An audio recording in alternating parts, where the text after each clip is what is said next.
Please clap.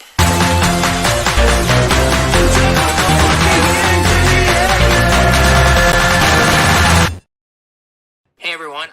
What's up, everyone? It's actually Jeb Bush, and today we are going to be taking a look at the SoRare NBA playoff tournament that is right around the corner.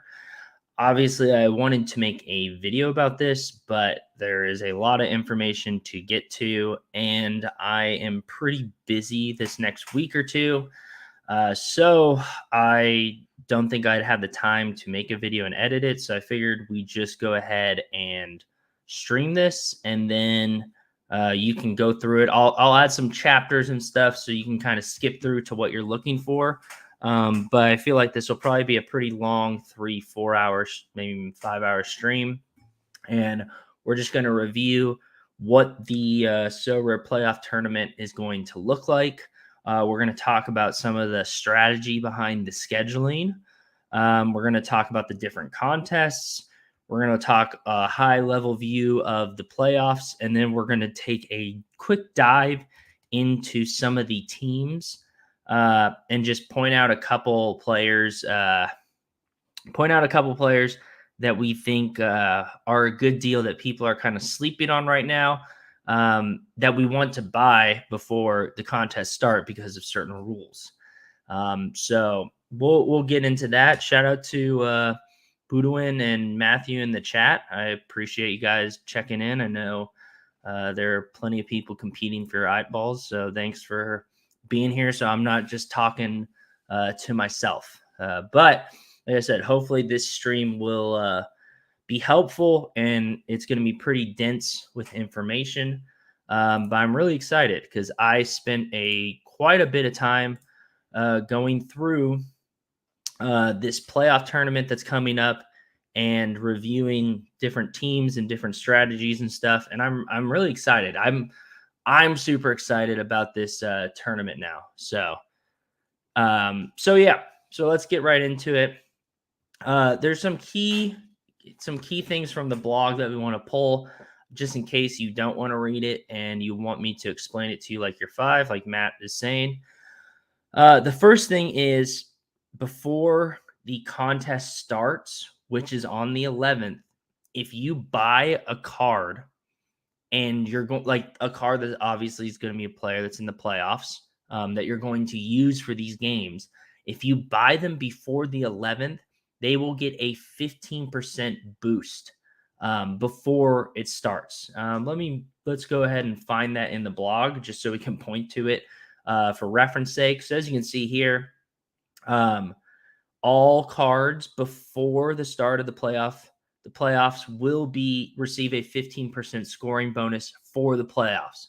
So right off the bat, this is huge because if like this is game week 49, there's 56 game weeks here. If you predict who is going to be in the NBA finals, you could have a pretty substantial advantage over someone who doesn't predict correctly or who kind of buys as they go. Like if they are just kind of working with what they got and then a team that they had a lot of players on gets eliminated and they're like, oh, I better go and buy a Buck player, or I better go and buy a Celtic or a Nuggets. If you buy those players now, which I think it's hard to tell how the market's going to respond over this entire tournament. We'll talk about that a little more in depth later. But if you buy that player now and that player lasts a while in these tournaments, it'll be a huge advantage because you're getting a 15% increase.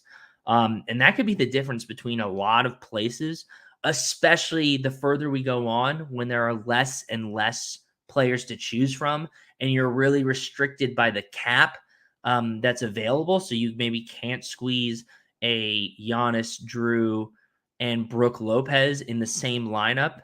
So you have to get a little bit creative. That once again, that 15% could be huge. So right off the bat, I just want to point that out. I would say as we go through these players, there's a couple players on this list that I'm going to buy, and I'll point them out. But I have a long list of a lot of really interesting deals that we're going to discuss. And my suggestion would be, look, if you're trying to do something special, if you're trying to like compete in this tournament, I would like at least start making a short list of the players you want, figure out a price point that you're willing to pay, and then fire, because you do not want to be buying these players once the tournament's already started. And the reason why is twofold. One, the 15%, like we said, and then also there is going to be a cumulative tournament going on the entire time. So every game week, we're going to have all of these tournaments here, as you can see. We have limited contender, limited champion. Like, there's not going to be any underdog or no cap or anything like that. It's going to be pretty much like bare bones core SoRare here. But at the same time, is they're going to be combining your score week after week here. So we have 7 game weeks. You have 7 game weeks of limited contender scores that get added up, and that will put you on a leaderboard where you can win like a lot of cool prizes. I think SoRare is bragging that they're saying that they're giving away $100,000 worth of prizes to that leaderboard. Here it is. Here it is. Yeah, so they're giving away NBA memorabilia, SoRare merchandise, and that's not including the SoRare cards. So this leaderboard is just extra gravy that you can get. So we want to make sure that we're prepared so we can have a shot at these cumulative tournaments. And if any of you guys, if anyone was doing the World Cup tournament, which was a lot of fun, you kind of got a taste of that where things were cumulative and like early decisions really made a difference at the end because of percentages you had on players and because of like certain lineups you could build, stuff like that. It is a little bit different because soccer, there was no cap that you had to worry about. Obviously, cap is going to be a very interesting element of these tournaments, especially as we go further on and there are way less choices to choose from. But yeah, so I think those are the key pieces here. We need to make sure we're buying the players that we think like are steals before the 11th, because we're going to get a big boost and they could become even bigger steals. And then also we need to keep in mind that we're competing like across the board. Obviously, every game week we're trying to put up a high score and bring home the bacon, but there's this bonus on top of it that makes it extra fun. So that's another reason why I'm like super, super psyched about this. I'm not going to go and blow a bag to get anyone. I think I have some pretty decent players.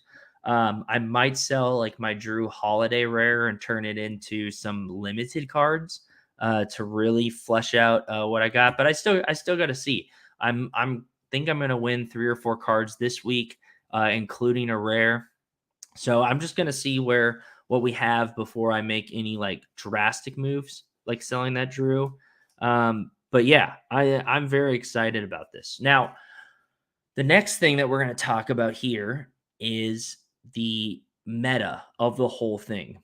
So if any of you guys watching have participated in underdog best ball for the playoffs or seen Mike do it or John Boy Beats or anyone like that, you'll know that if you just happen to pick the team that makes it to the finals, you might not make it through that first round because, like, let's say you get a predominantly Bucks team and you get somehow a predominantly Nuggets team. Like, that's pretty unlikely.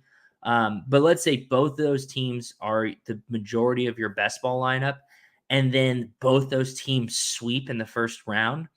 Your lineup in best ball is probably done for, because you have to have those players in the first round that are playing 6 and 7 games.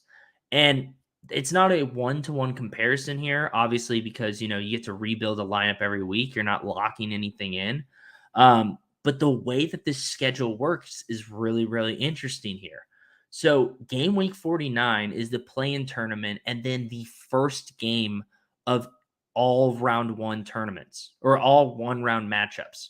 So everyone that's in the playoffs will have at least 1 game, but there are players that will have 3 games. Those are the players that lose in the first round, or like, it depends where they are in the play-in. If they're in the bottom 2 in the play-in, they have to win and then win again. if they're in the top two, they have to lose and then win again, and lose and then win to get in the playoffs. So part of the strategy of this first week is you don't want to play. I mean, if you're playing Giannis, he's probably going to put up a crazy number. You don't really have to worry about that.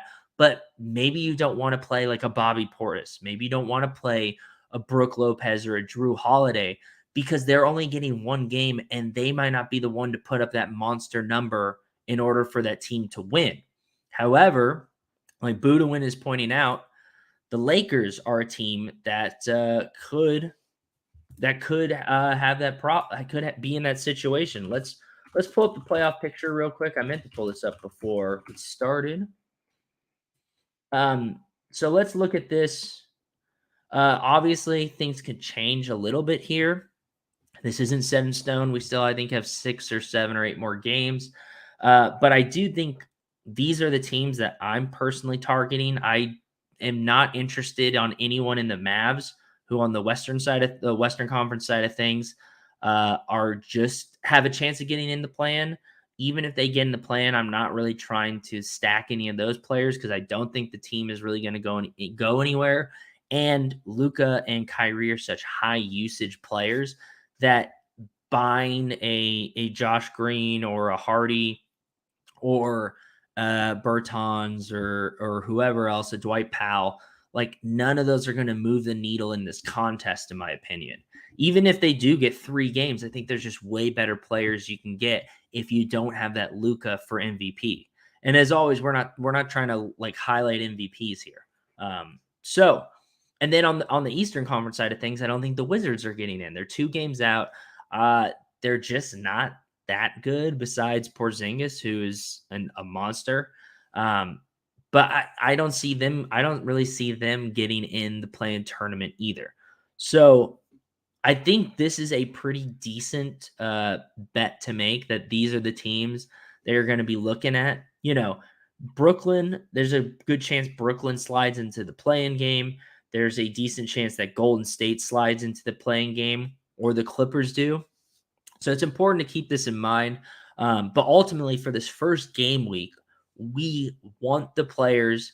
We either want to target players that are in the 9-10 seed that we think are going to win 2 games, or we want to target the team in the upper echelon of the play-in who we think is going to lose.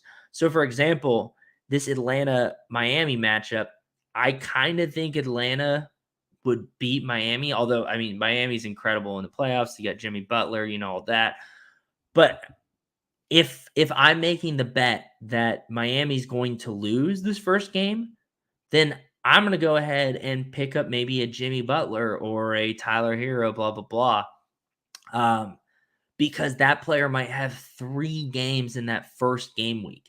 And that is going to be a huge difference, especially outside of like your MVP in your lineup. And if you have a contender, if you're building a contender lineup, that's even bigger because like that number 1 player, like a Jimmy Butler's probably too high of a cap for you to squeeze in that contender. So you want those like other players who are second, third, fourth options on this team. So I'm not going to make any like predictions of who I think will win. I think I'm going to kind of leave that up to you. I feel like when I try to make basketball like game predictions, I'm not necessarily going to nail it. It is 1 game. Really anything can happen. All these teams are like competent teams besides Chicago. I guess that would be my one caveat. Don't bet on Chicago. All Chicago's players have no ability to be like consistent. You could get a crazy game from DeRozan and Levine. You could get an absolute dud from them. If you were willing to take that gamble, I mean, go for it. But personally, for me, that is the one team I will avoid at all costs. DeMar DeRozan will never be in a lineup of mine. But I really love Toronto.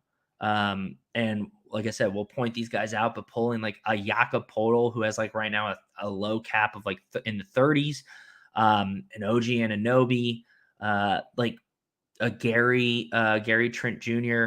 Like there are some real really great SoRare players. These are players who have like produced all season too. Like Jakob has been a great SoRare play this entire season. Like obviously there have been some times where his cap's been a little too high, but for the most part, he's been a great play. And scooping him up and him having 3 games as opposed to like Giannis having 1 game, or a better example, I guess, would be like a Donovan Mitchell or a Brunson having 1 game, or a Tatum. Like we've seen Mitchell and Tatum and Brunson have pretty mediocre or even bad SoRare games if they have 1 game in a week. So targeting these bottom teams in that first week is super crucial, super crucial. And we'll talk about that more once we start going down the list of teams. But I want to point that out because that's one thing I'm so excited about. I have to really dive into the players I have. I know there are a couple players, like I said, on this list that we're going to get to that I really want that I currently don't have, and we'll talk about that. But I'm so excited to like piece together a lineup with these playing teams because that week's going to be super fun. And if you crush it that first week, you just have such a leg up on people who played the heavy favorites, who like someone who put together a lineup of all teams in the top 6. And I think right off the bat, that puts you in such a great position to start. The next game week 50, pretty straightforward. I think all players are going to be playing like 3 games here because the first game week is going to have 1 game of the first round for every team. And then even if a team sweeps, they're still getting 3 games in that game week. So game week 50 is pretty straightforward. That's where chalk is going to be involved, where like a Giannis is going to be like the most valuable play, and Embiid, like some of these high usage, high points guys who are not playing a team that they're outclassed by, who's just going to like triple team them every time they touch the ball. This will be a chalk week. So if you have, like I said, if you have a Giannis, an Embiid, a Jokic, that's when these guys are going to pop off. I know I have a Jamal Murray. I would be excited to play him in game week 50, not excited to play in game week 49. That's a perfect example. In game week 49, he could put up a 30, but in game week 50 with 3 games, I'm almost guaranteed he's going to drop a 50 or a 60 in SoRare. Then after that, we have game week 51. And game week 51 is really similar here, where the 7 there's game theory behind this, where you don't want the players on the teams that might sweep. Like if the Bucks sweep in 4, they're not playing in this game week at all. At least I'm almost positive. Maybe they have 1 game.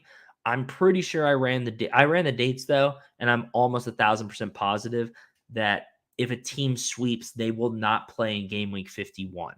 But even then, if they play in game week 51, it would be 1 game in those conference at the beginning of the conference semifinals, similar to how we have the 1 game in the first round with game week 49. So once again, targeting those players that are going to be on the teams that play 6-7 games are huge. Like for example, let's say Toronto gets through the play-in and gets to the playoffs. I think Toronto's a really good team. I don't necessarily see them making a finals run, but I don't see them going down without a fight. So if you pick up some Toronto players, those guys might be super, super valuable for 49 and 51, even if they lose in the first round. That's 2 game weeks potentially covered right there.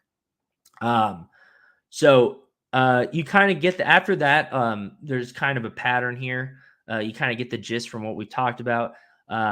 So 51, there'll be 1 game. Each player will play 1 to 3 games, and strategy is going to be important. Game week 52, once again, it's going to be just like 50, where it's all chalk. Pretty much every player is going to get 3 games. Game week 53, we're back to things being a little interesting, where if you have a player who's playing in a long series, he is more valuable because he's going to get more games. And then game week 54 is going to be kind of all players once again. Everyone's going to get, I think, 3 games. And then game week 55, as you can see the pattern here, where it goes like game theory, chalk, not chalk. It goes back and forth between chalk and not chalk type of situation where it's like no brainer here. You're going to play a Giannis, but here, you might not play him because if they're blowing them out in the game 4, he's not going to have another game to go put up a monster number. So game week 55 is going to be similar, where if one of these conference finals series goes to 6-7 games, those are the players you almost have to have for this. And then the finals is just going to be a single event. So at that point, it's like either you have the players with that 15% bonus, hopefully, or you have to go and buy them to play because it's going to be very limited. And obviously, as things like wind down, like as there are less and less teams and less players available, it's harder to fit players into like certain cap spaces. Like things are going to be very similar. People are going to be putting up very similar lineups, and there is not going to be a lot of difference between first place and 100th place, most likely. So because of that, 49 and 51 especially, I mean 50, these first 3-4 weeks are very important, but in my opinion, game week 49 and game week 51 are crucial because that is where you can get an edge by kind of predicting who you think is going to win the play-in, who you think is going to 6 or 7 games, and buying those players before April 11th so you have that 15% bonus. And that just puts you on such a massive leg up over everyone else. And then, you might be in a situation where if you don't have Giannis and the Bucks make it to the finals and you're pretty high on the leaderboard, you might be in this weird situation where you have to get a Giannis in order to to actually place high on the leaderboard. But that's a different situation. And in terms of just scoring high and getting SoRare rewards on a day-to-day on a week-to-week basis, like that's gonna be the difference. So sorry for rambling about that, but I'm so stoked, especially about game week 49, game week 51. I think it is gonna be a lot of fun. All right. So now that we've kind of talked about this blog, let's just make sure I didn't miss anything. Yeah. So we talked about this blog. We talked about the scheduling. So I think the last thing to do, and I'm kind of surprised how quick we're going, but that's awesome. The last thing we're going to do here is go through all 20 teams I have, and just point out 2 to 3 players on each team that we think are a bit undervalued. So let's start with the East, and then we're going to go to the West. I want to start with the East mostly because the East is kind of set, and I think it's kind of a little more obvious like what echelon all the teams are on. Like we know the Bucks are the best team in the East. They're the favorites to win. We know the Celtics and the 76ers are kind of on that second tier, et cetera, et cetera. While in the West, it's like much more wide open. No one really believes the Nuggets are going to just destroy, just tear through the West. People don't really believe in the Kings. The Grizzlies are young and unproven. The Warriors look horrible. Like everyone knows the West is up for grabs. There are people even saying that the Lakers could go on a tear and make a run for the finals, which shows you how wide open it is. So let's start with the East. We're going to pull up the whoops. I got to change the basketball here. We're going to pull up here we go. The Bucks first. And this one's going to be pretty short here. So we're going to sort these. Yeah. This looks good. So as you can see with the Bucks, there's not a lot of meat to take off these bones here. Giannis has been and is one of the most expensive players. They are the favorites to make it to the finals. So if you buy Giannis, you're theoretically kind of locking yourself in to make a deep run in this tournament. Brook Lopez is over $20. Middleton is almost 40, and that's partly because of the supply surrounding him because he missed so much time. Like if we take a look real quick, there's only 300 Middleton limiteds. While if we look at someone like Giannis, who's pretty much played all season, there is more than double that. So as a result, Middleton's going to be a bit more inflated because he's going to be a key part of that championship run if they end up like tearing through the East like people think. And he's a player that, it's going to be a little different just because your lineup's going to be a little different inherently if you use him just because there's not as many of him out there. We'll keep going down the list. As you can see, Drew Holiday's 26, Portis is 20, even Grayson Allen is $11.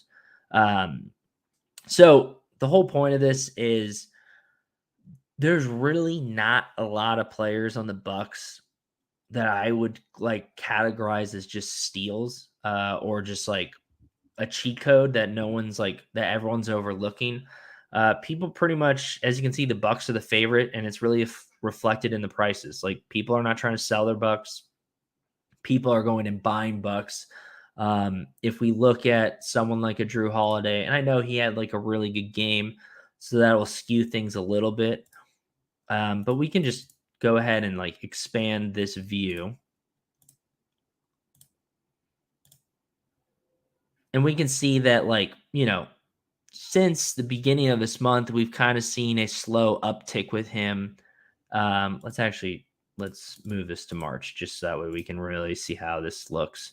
We can see it's been, consistently moving upward, and that's because people are getting ready for the playoffs. And Drew Holiday has performed really well this year, and he's going to be a key part if they make a championship run. So, Drew Holiday is not this player you're buying at like this incredible price, where he's only going to go up. This could be the top or close to the top for him, because theoretically, come April 11th, the prices on all these might drop a lot because everyone's kind of locked in for the playoffs, and then people are just buying here and there when they have to, as opposed to trying to build like their dream squad to go through the duration of SoRare here. So I think the one player that's kind of worth pointing out here is Carter. Even then, at like $8, he's not like an absolute steal here. Let's go ahead and pull him up, and we can see he shot up here when I think they announced that Drew and Giannis were sitting out that game. That happened this game week. So let's go back a little bit just so we can get a little bigger picture here. So, I mean, if you buy him here, you're buying him at about like late February prices, which is not terrible. But the point is you're not buying him in this dip here. Because once again, people are preparing for the playoffs. And, he's a decent pick with somewhat of a low cap that if someone gets injured, God forbid, or if he just has the hot hand, which he's proven to have before in the playoffs, or not in the playoffs, this season, I should say. He's not the worst. He's not the worst pickup, but for $8, I feel like there are better options out there. So overall, I would say, unless you really want a specific Bucks player, and you're even thinking of holding on to this Bucks player for the next season, I wouldn't go and try to buy someone necessarily, unless you're like really, really betting it all. Like if you own a Giannis, maybe it makes sense to go pick up a Drew Holiday or a Middleton to complement him for you to try and make that run. But I don't think any of these players on the Bucks are really like an incredible deal right now. That's because they're the favorite and everyone thinks they're going to win. All right, next team I want to look at is the Boston Celtics. Now, the Celtics are kind of in a similar situation. I'm actually kind of surprised we haven't seen more of a dip after, their poor performances that they've been having lately and just all the questions surrounding their coaching and the doubt around their playoff run already, which is interesting because it's kind of the opposite of what we saw last year with the Celtics. But just really quick, Derek White at $16 is not a terrible buy. I know Mike Zakarian at Team Hold pointed him out on his video that I think he dropped today. If they're going to make a deep playoff run, like Derek White's going to have to perform. He's an incredible defensive player who can get blocks and steals, which are super valuable in SoRare. He does a pretty good job at taking care of the ball too. He's not as sloppy as like a Marcus Smart, who can have turnovers or just make dumb mistakes, because turnovers cost a lot more, are a lot more costly than like DraftKings. So Derek White's interesting, but honestly, the player that I'm excited about would be Malcolm Brogdon. I think he's kind of being slept on. So like, let's say Derek White starts, then this is a decent price, but we're in this weird position, and you can kind of see it with the prices where no one really knows if Marcus Smart is going to be the starting guard for the playoffs or Derek White is. And it'll be interesting to see how the Celtics handle that, how they alternate it. But we know that Brogdon's the sixth man. He's been solid all year. He's put up some great SoRare scores. If we take a look at his history, you can just see consistently 50s and 40s here. He's someone that he's the leader of the second unit. He's someone that can really score, can really catch fire and put up some good numbers, and plays well with the first unit as well. And if we take a look at his price, we can zoom out a little bit here. We can just see that, he hasn't had as much of a bump as some of these other players, which granted, these bumps we're not seeing anyone absolutely moon for the playoffs, but he's pretty much flat. And I think with a lot of these players, we've seen at least a little bit of an increase here. And that's why Brogdon really interests me. I actually have Malcolm Brogdon was one of the first cards I bought on SoRare because I thought he was going to have a good year, and it's really paid off. Besides, I mean, he's helped me win a lot of prizes, so it offsets the losses I've had on him, which I think he's down like probably like $6 or $7 from where I bought him, so not bad at all. But I think Brogdon's a player that's weirdly getting overlooked here, and could be just putting up some really, really solid SoRare scores. Also, the Celtics are a team that I don't like. I'm not super confident that they're going to sweep whoever they play. And if that's the case, like that game week 50 with Brogdon could be huge. Game week 51, where those 7-game series come into play. That could be huge. That could be huge. So I really like Malcolm Brogdon a lot. He's my big standout on the Celtics. We can take a quick look here. Robert Williams, he's someone if you want to take a flyer on, kind of a high risk, high reward. He could perform and come alive in the playoffs, but he's someone who just can't stay healthy, and they're still kind of ramping up his minutes and doing injury management. So I don't know like what percentage like health he's going to be at in the playoffs. And then picking up a Sam Hauser or a Peyton Pritchard for this cheap, or a Blake Griffin or a Muscala, like any of these guys that are like dirt cheap, besides these three at the bottom, any of these guys that are like this cheap, it's not the worst idea to just pick up one in case you need like a cap filler later on in a different game week. You have that cap filler who might get some minutes if the game's a blowout, and you'll have that 15% bonus on him, which once again could be pretty huge, especially with these reserves. And then we've seen Pritchard put up meaningful points. We've seen Hauser and Muscala and Griffin all do it across the course of the season. It's not impossible for them to do it in the playoffs. I actually own all three of these guys here. I don't own a Griffin. I mean, I wouldn't rush out and buy one, but if you've got like a little extra in your ETH wallet and you think the Celtics are going to go far, wouldn't be the worst pickup. All right, 76ers. This is a team I'm actually kind of really excited to talk about. One, because I think the 76ers could make it to the Eastern Conference Finals. I think they have a real shot at beating the Celtics in the second round.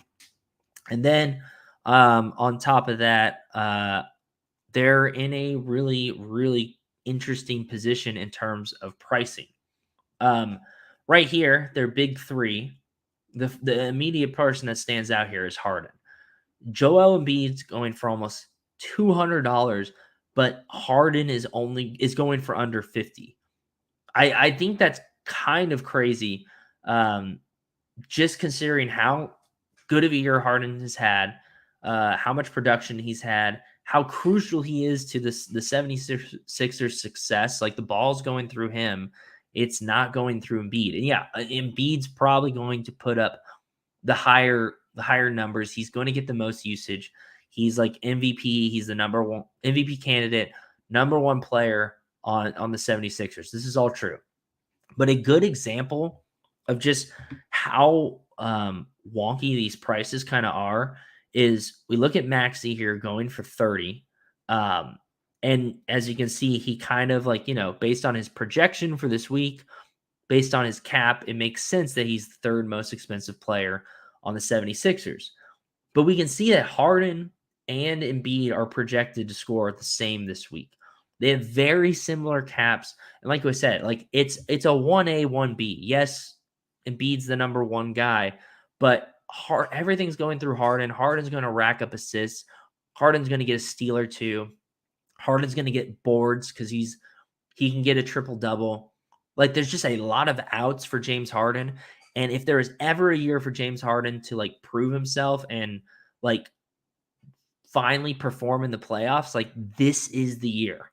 So if you're going to take a gamble on like an MVP level player that you can get for just a fraction of the cost, James Harden seems to be just wildly underpriced when you look at just the two players surrounding him. Like, it is Maxey. I know the circulation on Maxey is lower because he was injured for a while, but it just seems like Harden is very underpriced here, considering the damage he could do.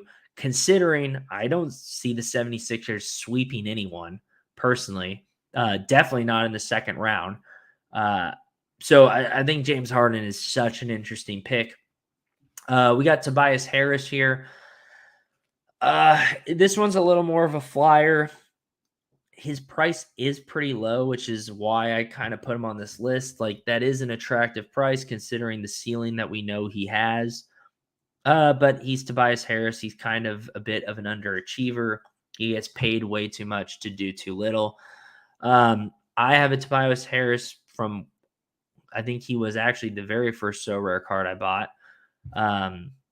So I'm obviously going to have him as a possibility. If I didn't have him, I don't think I'd be rushing out to get one, but you could do worse for $14. You could get Marcus Smart for $16, which I think would be maybe he's not worse than Tobias Harris, but yeah, I don't know. I think Tobias Harris is worth mentioning. Like I said, I wouldn't break the bank. I don't think he's a crucial player to have, but he's a guy that is going to step up when Embiid's having a bad game. He's a guy that puts up crazy numbers in like empty minutes. So if there's a blowout, Tobias Harris is probably going to be feasting.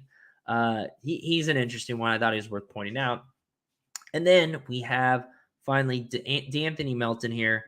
Once again, Mike kind of pointed this guy out, kind of pointed Melton out, and how much of a defensive player he is and how that's going to matter in the playoffs, especially when James Harden and Tyrese Maxey are defensive, like inefficient.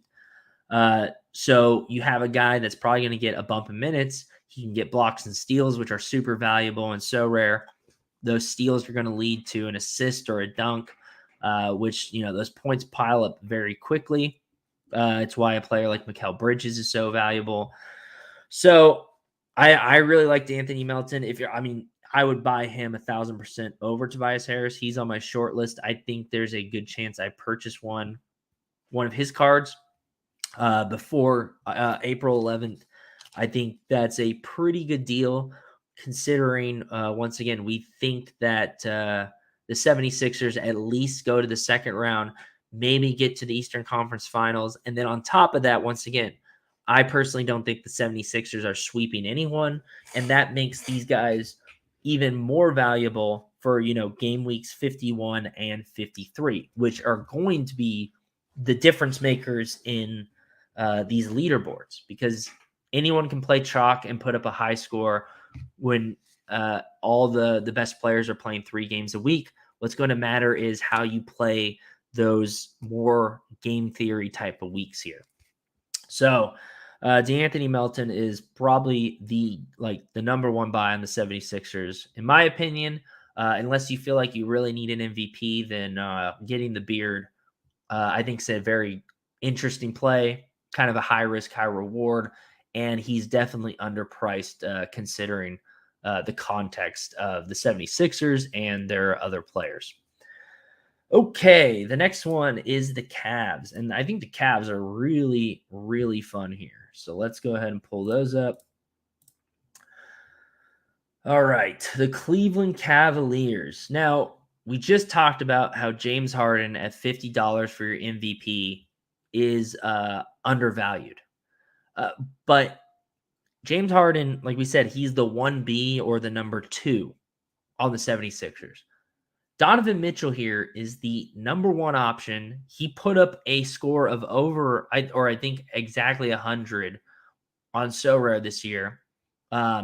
He is the type of guy that, he's not going to put up a crazy stat line every single game, but we've seen him perform in the playoffs with the Jazz, so there's no questions like that with Harden or anything like that.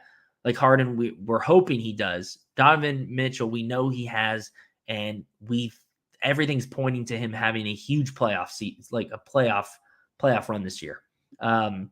Once again, Cavaliers probably get out in the second round against the Bucks, but I think both series that the Cavs are in probably go 6 or 7 games. Like the Knicks are very good. I think they beat the Knicks probably, but those 6 or 7 games are going to be super valuable. And then the Bucks, I think there's no way they're just like going to roll over and play dead against the Bucks. So you can get 6 or 7 games out of these guys again. So, I know I just said all this stuff about buying Harden as your MVP, but if I had to choose, I would take Donovan Mitchell. I would buy him as my MVP before I bought Harden. The only reason you would buy Harden over Mitchell is if you think the 76ers are going to the Eastern Conference Finals and you think the Cavs are getting eliminated in the second round. That would be the only argument. But if we're talking about like biggest impact, like biggest amount of points for your buck, like Donovan Mitchell is the no-brainer. He's the clear number 1 on the Cavs. I'm floored that his price is this cheap when you look at all the other like the fact that Embiid's almost 200 and Donovan Mitchell is $50 with the playoffs right around the corner kind of boggles my mind. I think this is a crazy steal. I'm very, very tempted to buy Donovan Mitchell, but also I already own like 3 or 4 Cavs players. And we're going to talk about 2 of the ones that I own. One being Evan Mobley. Evan Mobley at $21 seems like a pretty good deal. He just dropped like a 70 on SoRare. He's a defensive monster, so he's going to be a player who gets a lot of minutes. He already gets a lot of minutes, but he's not going to get a player that's going to get his role diminished because he's like a one-way player. He's a player who can score, he can put up blocks, he can get steals, he has all these avenues to rack up SoRare points and rack them up fast. He's the type of player that could put up a 7-block game, and like that would be normal for him. And that's going to be huge in SoRare. And once again, I don't see the Cavs sweeping the Knicks. I just don't. So this is a guy that's going to probably be super, super valuable in game week 51. He's got a cap of 40.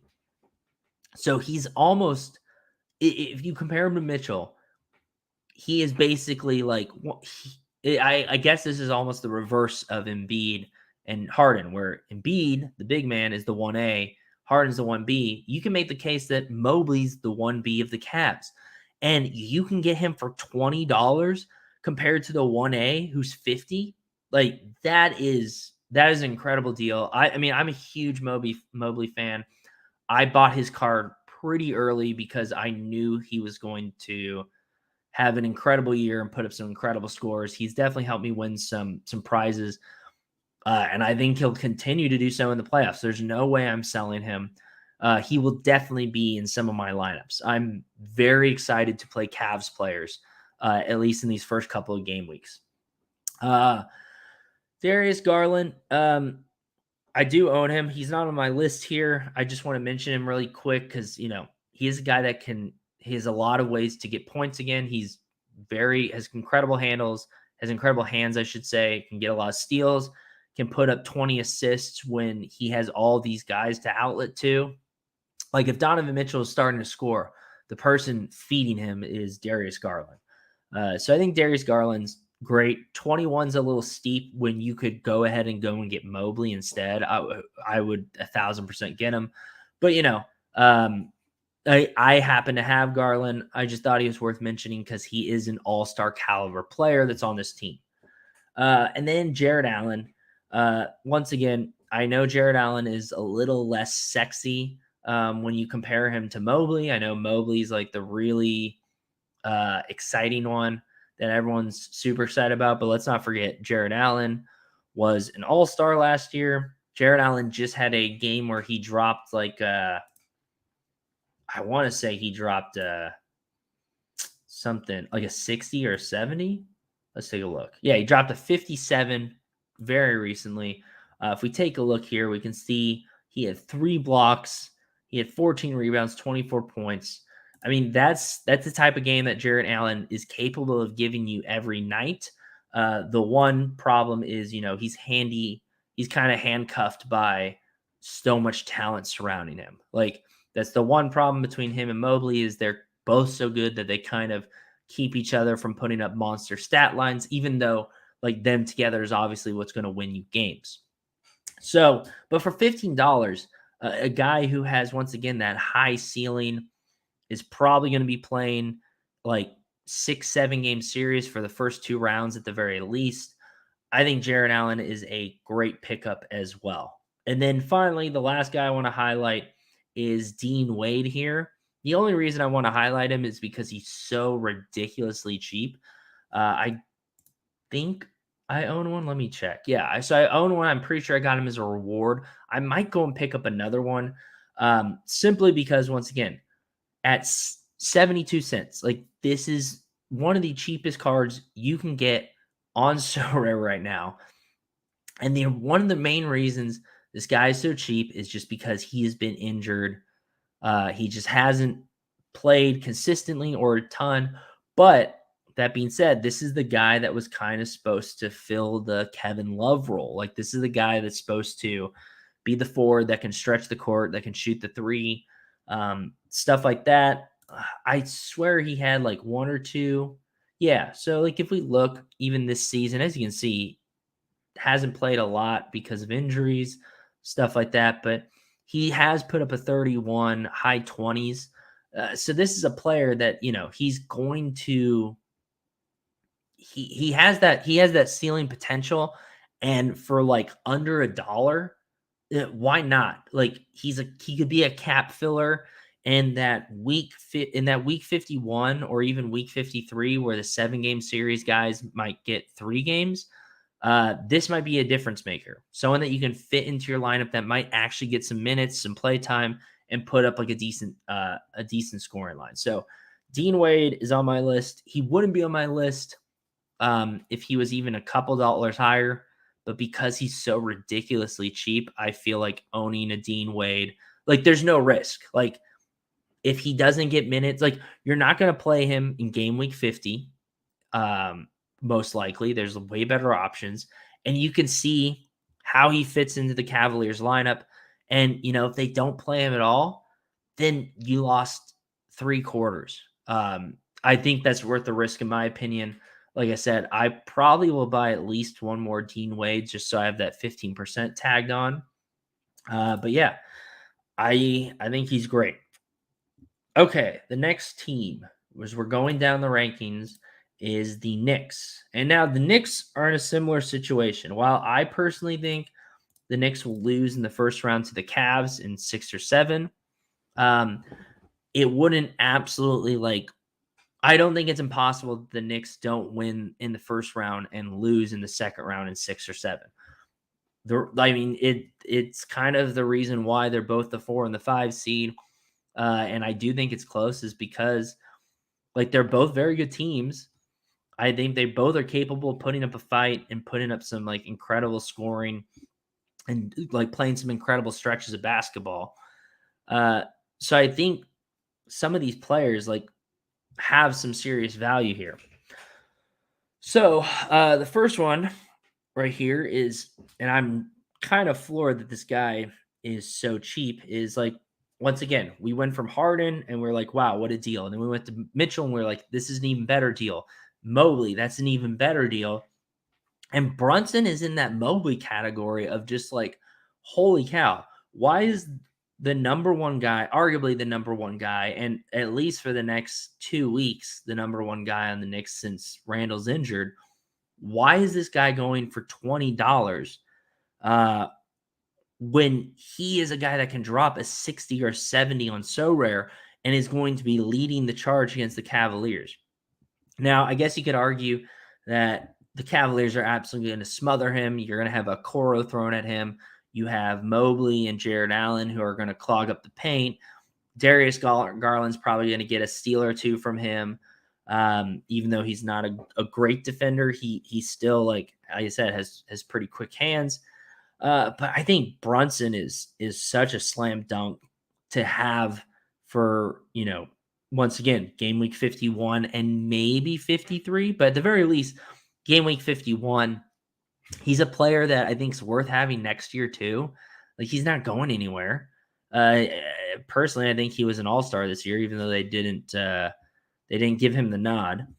Like, I think Brunson's a great pickup at $20, considering he is like an MVP level type of guy in a champion lineup.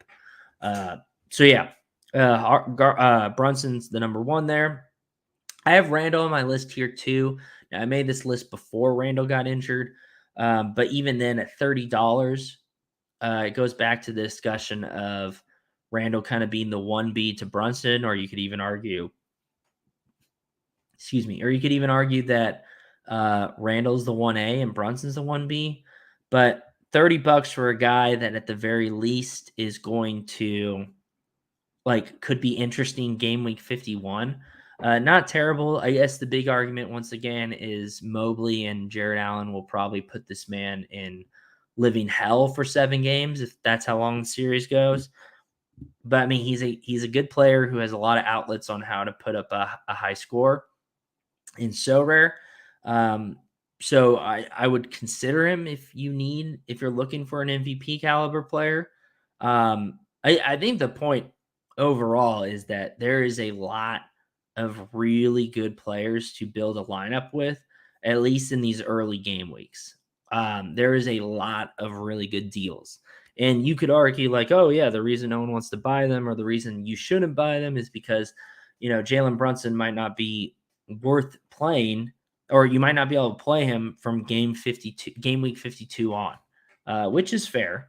But, if you're trying to build like the lineups that give you the edge, like you have to at least consider a player on the Knicks and a player on the Cavs.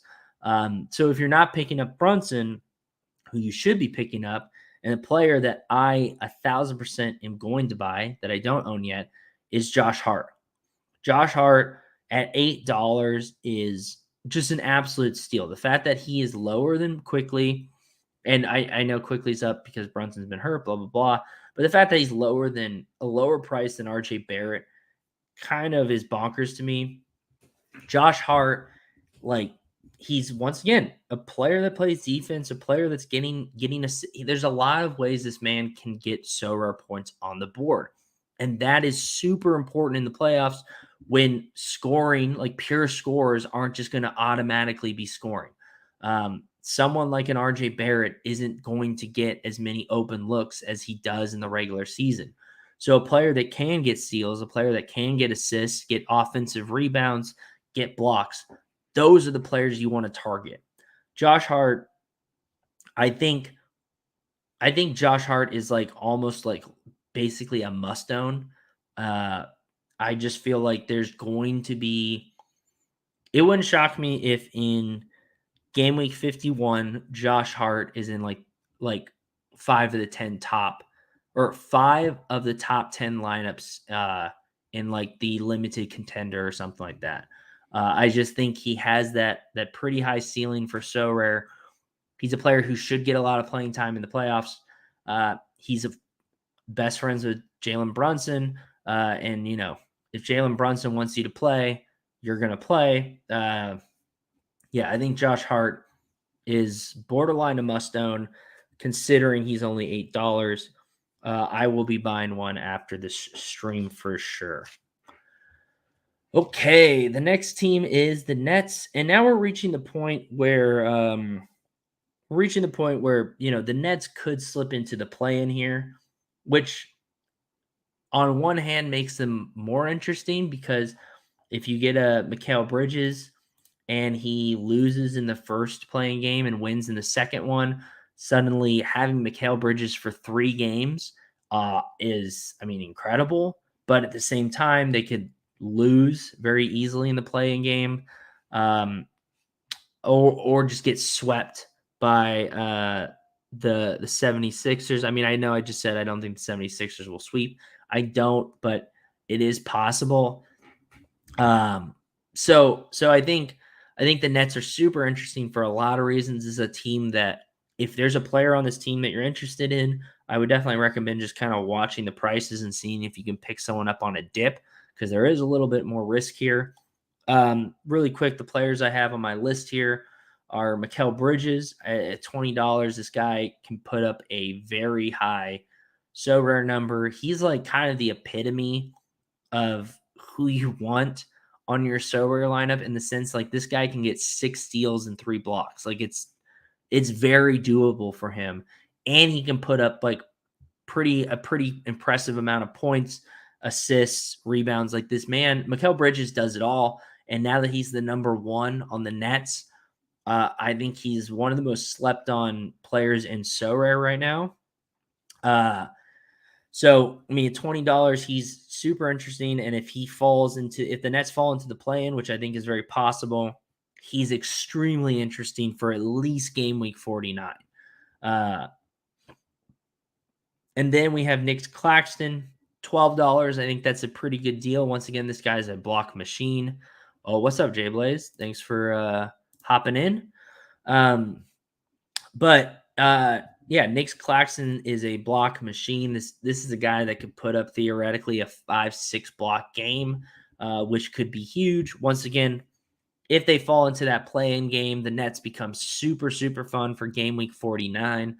And for $12, you could do a lot worse. Like we pointed out earlier, Tobias Harris was on this list for $13, not as someone like that I was even super excited about, but I would take Nick Claxton over Tobias Harris. Once again, the only argument you have there is like, oh, the 76ers will go further in the playoffs, so that's why I would want Tobias Harris over Claxton. But yeah, I think Claxton is a very interesting pickup for game week 49 if they're in the play-in, and then game week 50 as well. And then the last person on my list is Spencer Dinwiddie. $10, that's a pretty good deal. Dinwiddie can like dish out assists. He can just go on an absolute tear and start scoring and shooting. He's he'll get a steal here and there. He's a heads up type of player. I'm not as hot on Spencer Dinwiddie as these other two, but once again at $10, it's not a bad deal. It's worth a dart throw in these early game weeks here for sure. Okay, we are almost done with the East. We're on officially now to the current play-in teams, and the first one I have on my list here is the Miami Heat. This one's going to be quick because weirdly the Miami Heat are kind of all priced like a little more fairly than I would have thought. Like Hero at $15 seems like almost high to me at this point in the season, and at this point as we approach the playoffs. Bam is someone who like I have nothing against Bam, but he's just like not consistent at all. So it's kind of hard to justify paying close to $20 for this guy when he could put up a complete dud. And we've seen him do it in the playoffs. We've seen him play spectacular as well, but in this late into SoRare, we're not taking a dart throw on one of these main guys. We're taking maybe a dart throw on a bench player. So there's no way if I owned Bam, I would sell him. There's no way I'm buying him. The only player on my list here, well, I have two players on my list. The first one is Jimmy Butler here, just because Jimmy's a dog. Jimmy's going to give you 150% in the playoffs. We can kind of see him already ramping up and just performing at another level right now. And as a result, I think Jimmy Butler he's a guy that's he'll average like 2 or 3 steals a game. So him having a 5 steal game, him putting up 2 blocks on top of that, dropping 30 points, like 7 rebounds and like 7 or like probably like 5 assists. Like that is like a Jimmy Butler type of playoff game, and that is a killer SoRare score, especially if this dude is in the play-in game in game week 49.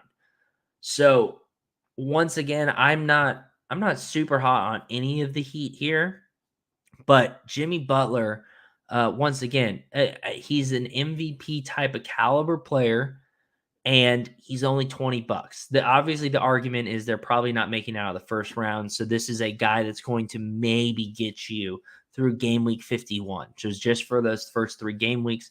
But I don't see the Heat going down like in 4. I see the Heat putting up a fight. I see the Heat being a very sneaky good team in the playoffs and being like the 7 seed that everyone says like, wow, they're not really a 7 seed. Like they have Jimmy Butler, blah, blah, blah. And if they have any chance, Jimmy Butler's got to play his mind out. And knowing Jimmy Butler, that's exactly what he's going to do. So once again, I don't know if I would go and buy Jimmy Butler. I personally am not going to do that. But I mean, there's a very strong case. Like, why not? Why not? Like, take a dice roll on Jimmy Butler. Like the dude is not gonna. Unlike someone like Bam, he's not gonna just put up an absolute dud for you. That's almost a guarantee. Matthew says maybe Lowry has just been sandbagging all season. Oh, that would be incredible if Lowry just came out, just absolutely going Super Saiyan in the play-in and the playoffs. I would love to see that. Okay, and then the other player I have on my list here is Victor Oladipo. I'll keep this brief because we talked about Oladipo at length on during the trade deadline stream.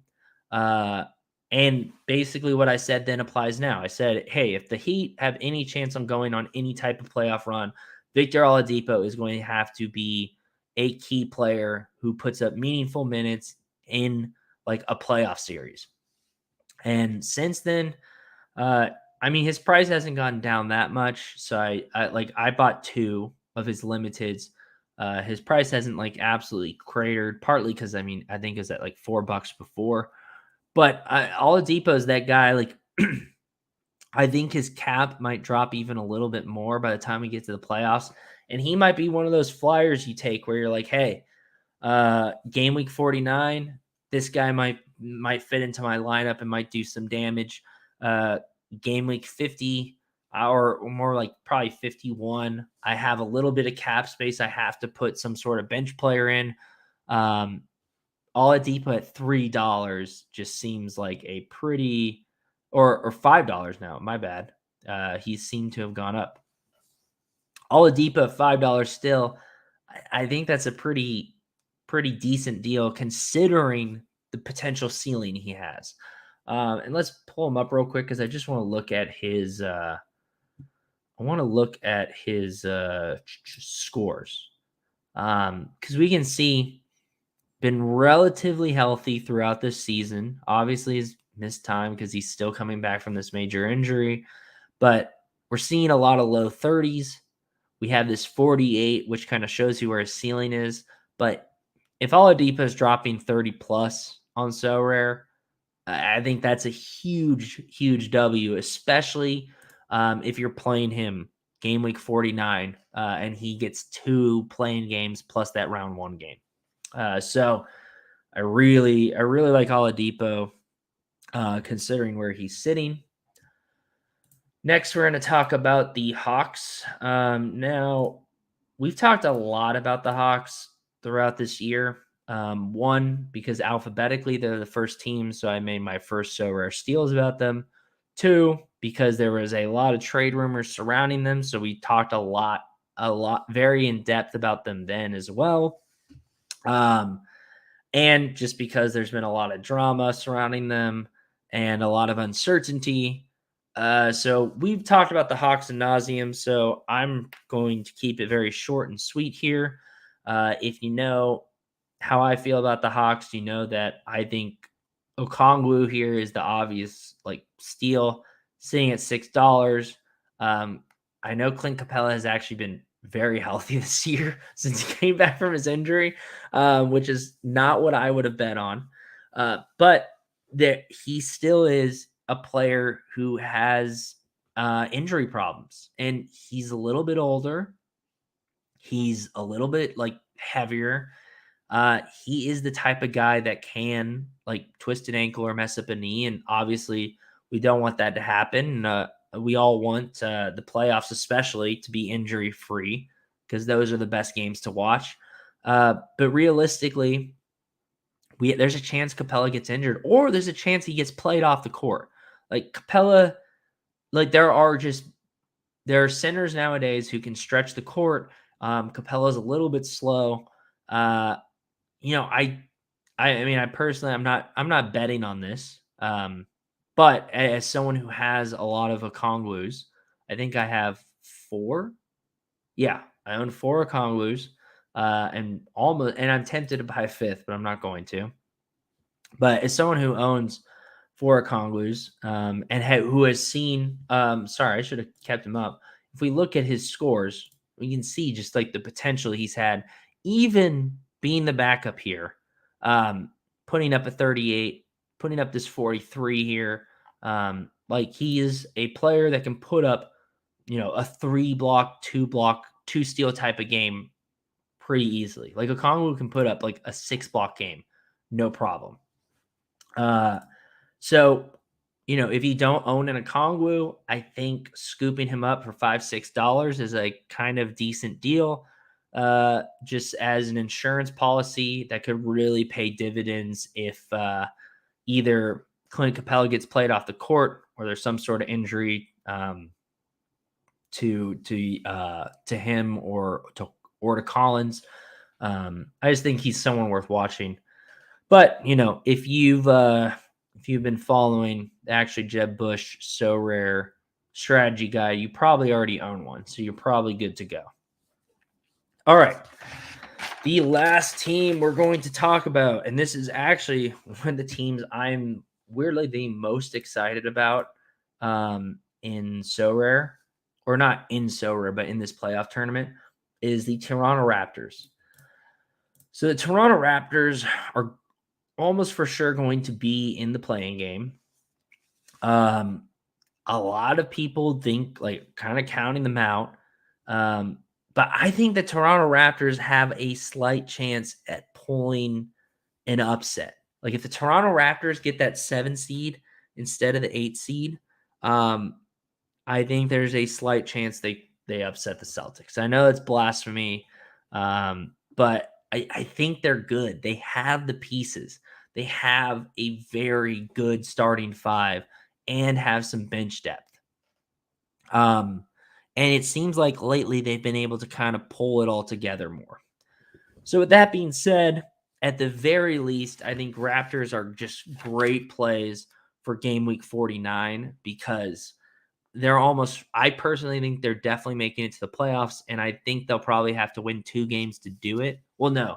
If they got the 7 seed, they only have to win 1. But even then, 2 games, the 1 playing game and game one in round 1, is pretty decent, especially when all these top players like a Tatum or a Giannis are only going to get one game.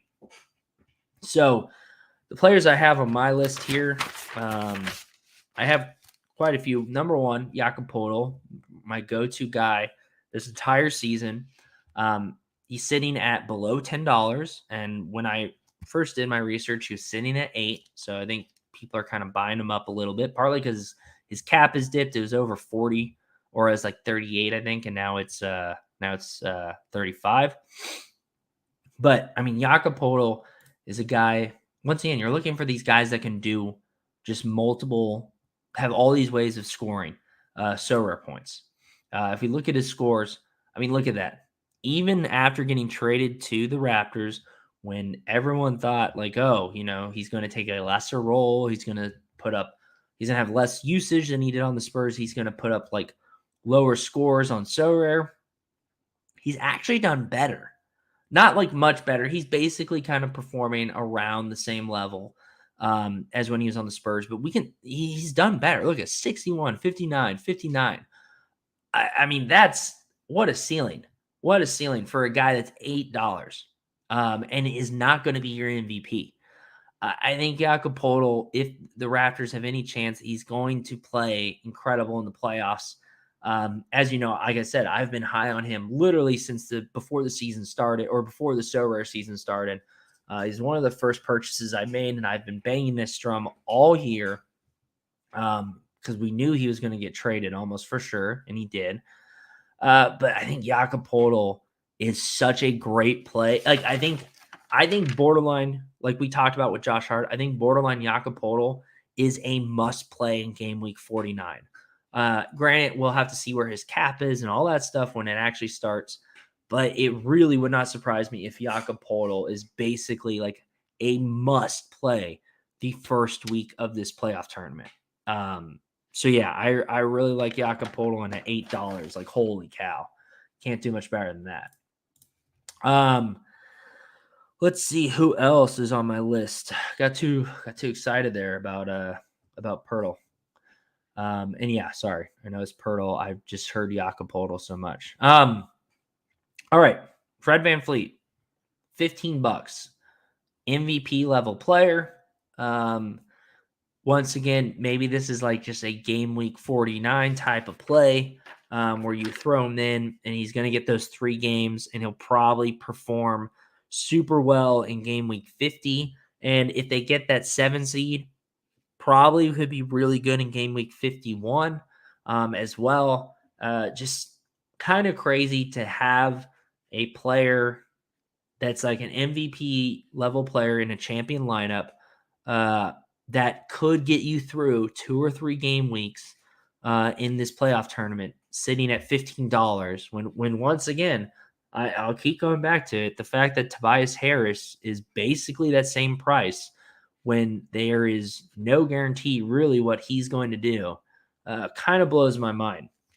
Especially when Siakam is almost double that price. And he's kind of, once again, this similar theme we're seeing with the 1A and 1B. He's kind of the 1A to Fred VanVleet's 1B. Yeah, I'm kind of shocked that Fred VanVleet is that cheap. And then the last 2 people I have on my list are OG Anunoby. I've been banging the OG drum pretty early on. I will say he didn't like perform nearly as high as I thought. And part of the reason why is I thought for sure he was going to get traded. Pretty much everything pointed to him being traded to either the Warriors or the Grizzlies or the Nuggets. But it turns out like it was this weird situation where basically the demand was so high for him that the Raptors decided to keep him instead of get like 3, 4, 5 first round picks for him, or I think it was 4. That kind of blew my mind that he ended up staying on the Raptors. I thought he was going to have an incredible like end of the season stretch being on a team where he could focus a little more on defense and would really like shine on one of those teams in that role. But still, at $10, with a cap of 33, a guy who's kind of shown a pretty high ceiling. I think this game week he put up like a 50, or last game week. Yeah, this game week he put up to 54. So I mean, and if we take a look at this, I mean, he's got 3 blocks, he's got a steal, 8 rebounds, 29 points, 4 threes. Like, once again, like these are the guys, these are the type of guys you want on your lineup outside of like obviously like a high usage MVP. Like, you want a guy that can put up blocks, steals, assists, boards, and points. You don't want just like a Dante DiVincenzo who's going to just score you points. And I mean, Dante's on my list later, so we'll talk about him then. But like, you ideally want these guys that can, like, if their shot is not falling, they can still put up a pretty high SoRare score because they're grabbing boards, they're getting steals, they're getting blocks. Like, that's what you want ideally. So I've got him on my list. Scotty Barnes, I think you can kind of mention here. He kind of fits pretty much in the same pocket as OG. He has a slightly higher ceiling, but he's a little more inconsistent as well. So I think he has a slightly higher ceiling than OG, but he also has a slightly lower floor. So, kind of whatever risk you're going to tolerate there. Excuse me. We've been going on for a while here. And then the last person I have on my list here to close out the Eastern Conference is Gary Trent Jr. Now, Gary Trent Jr., $7. That seems like a pretty good deal, all things considered. This is a guy that can get real hot and put up a crazy stat line, hitting like 6, 7, 8 threes. Like, that's not out of this, like, the out of the realm of possibility for him.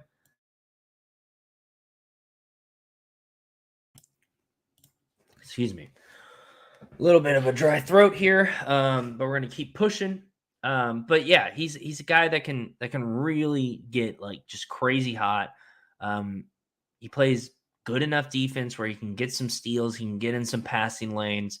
I mean, he's probably not going to get you any blocks, but he can get some assists.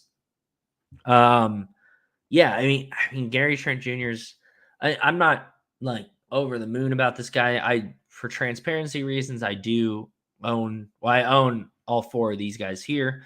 I do own a Gary Trent Jr., but I got him as a reward. Personally, would not have purchased him. But his price hasn't gone high enough where I think he's worth selling, especially right now with the playoffs coming up and him being, 6, averaging at like basically $7 a pop. So yeah, I mean, you could do a lot worse than him. You could also do a lot better, but I do think he is worth mentioning. If the Raptors, once again, in that first game week 49, I think he could be an interesting play. And game week 51 and even maybe 53 if they somehow upset whatever team they play in the playoffs. Because at least in my book, I have the Raptors for sure making it to the playoffs. So once again, I think especially with all these playing teams, take everything with a grain of salt because ultimately you need to decide who you think is going to make it out of the play-in, and those are the 2 teams you want to target. So if you don't think, for example, we're not even going to talk about the Bulls because I don't think anyone on the Bulls is consistent. I don't think any of them are worth betting on in SoRare.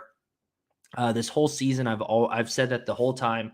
And yeah, DeRozan has had some crazy games, and so has LaVine, but they've also put up a bunch of stinkers. They're impossible to be consistent. The only player that's even worth like mentioning in terms of SoRare, in my opinion, is Vujovic, and that's not because he's particularly good, but he's very good against bad teams. So I have a Vujovic, and that I got as a reward. And if they're playing a bad team, I will play him because he's probably going to put up a pretty high number.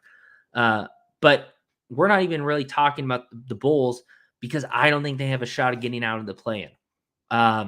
So I think it's important that you take a look at the play-in teams especially, and you come up with the narrative of who you think is going to make it out of there.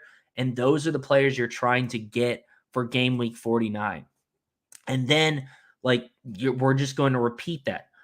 Game week 50, like we said, is chalk, but game week 51, those are going to the players that are playing 6 and 7 game series are the ones that are going to hold the value that week. So in your head, like, who do you think, based on your basketball knowledge and what you've seen this season, is not going to get swept or is not going to sweep? Those are the teams you want to target.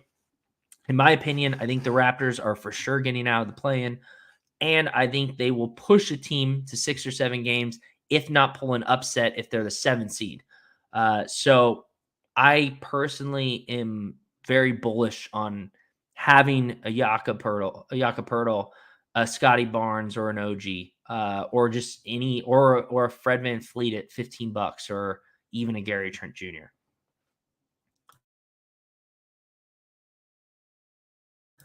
All right. All right.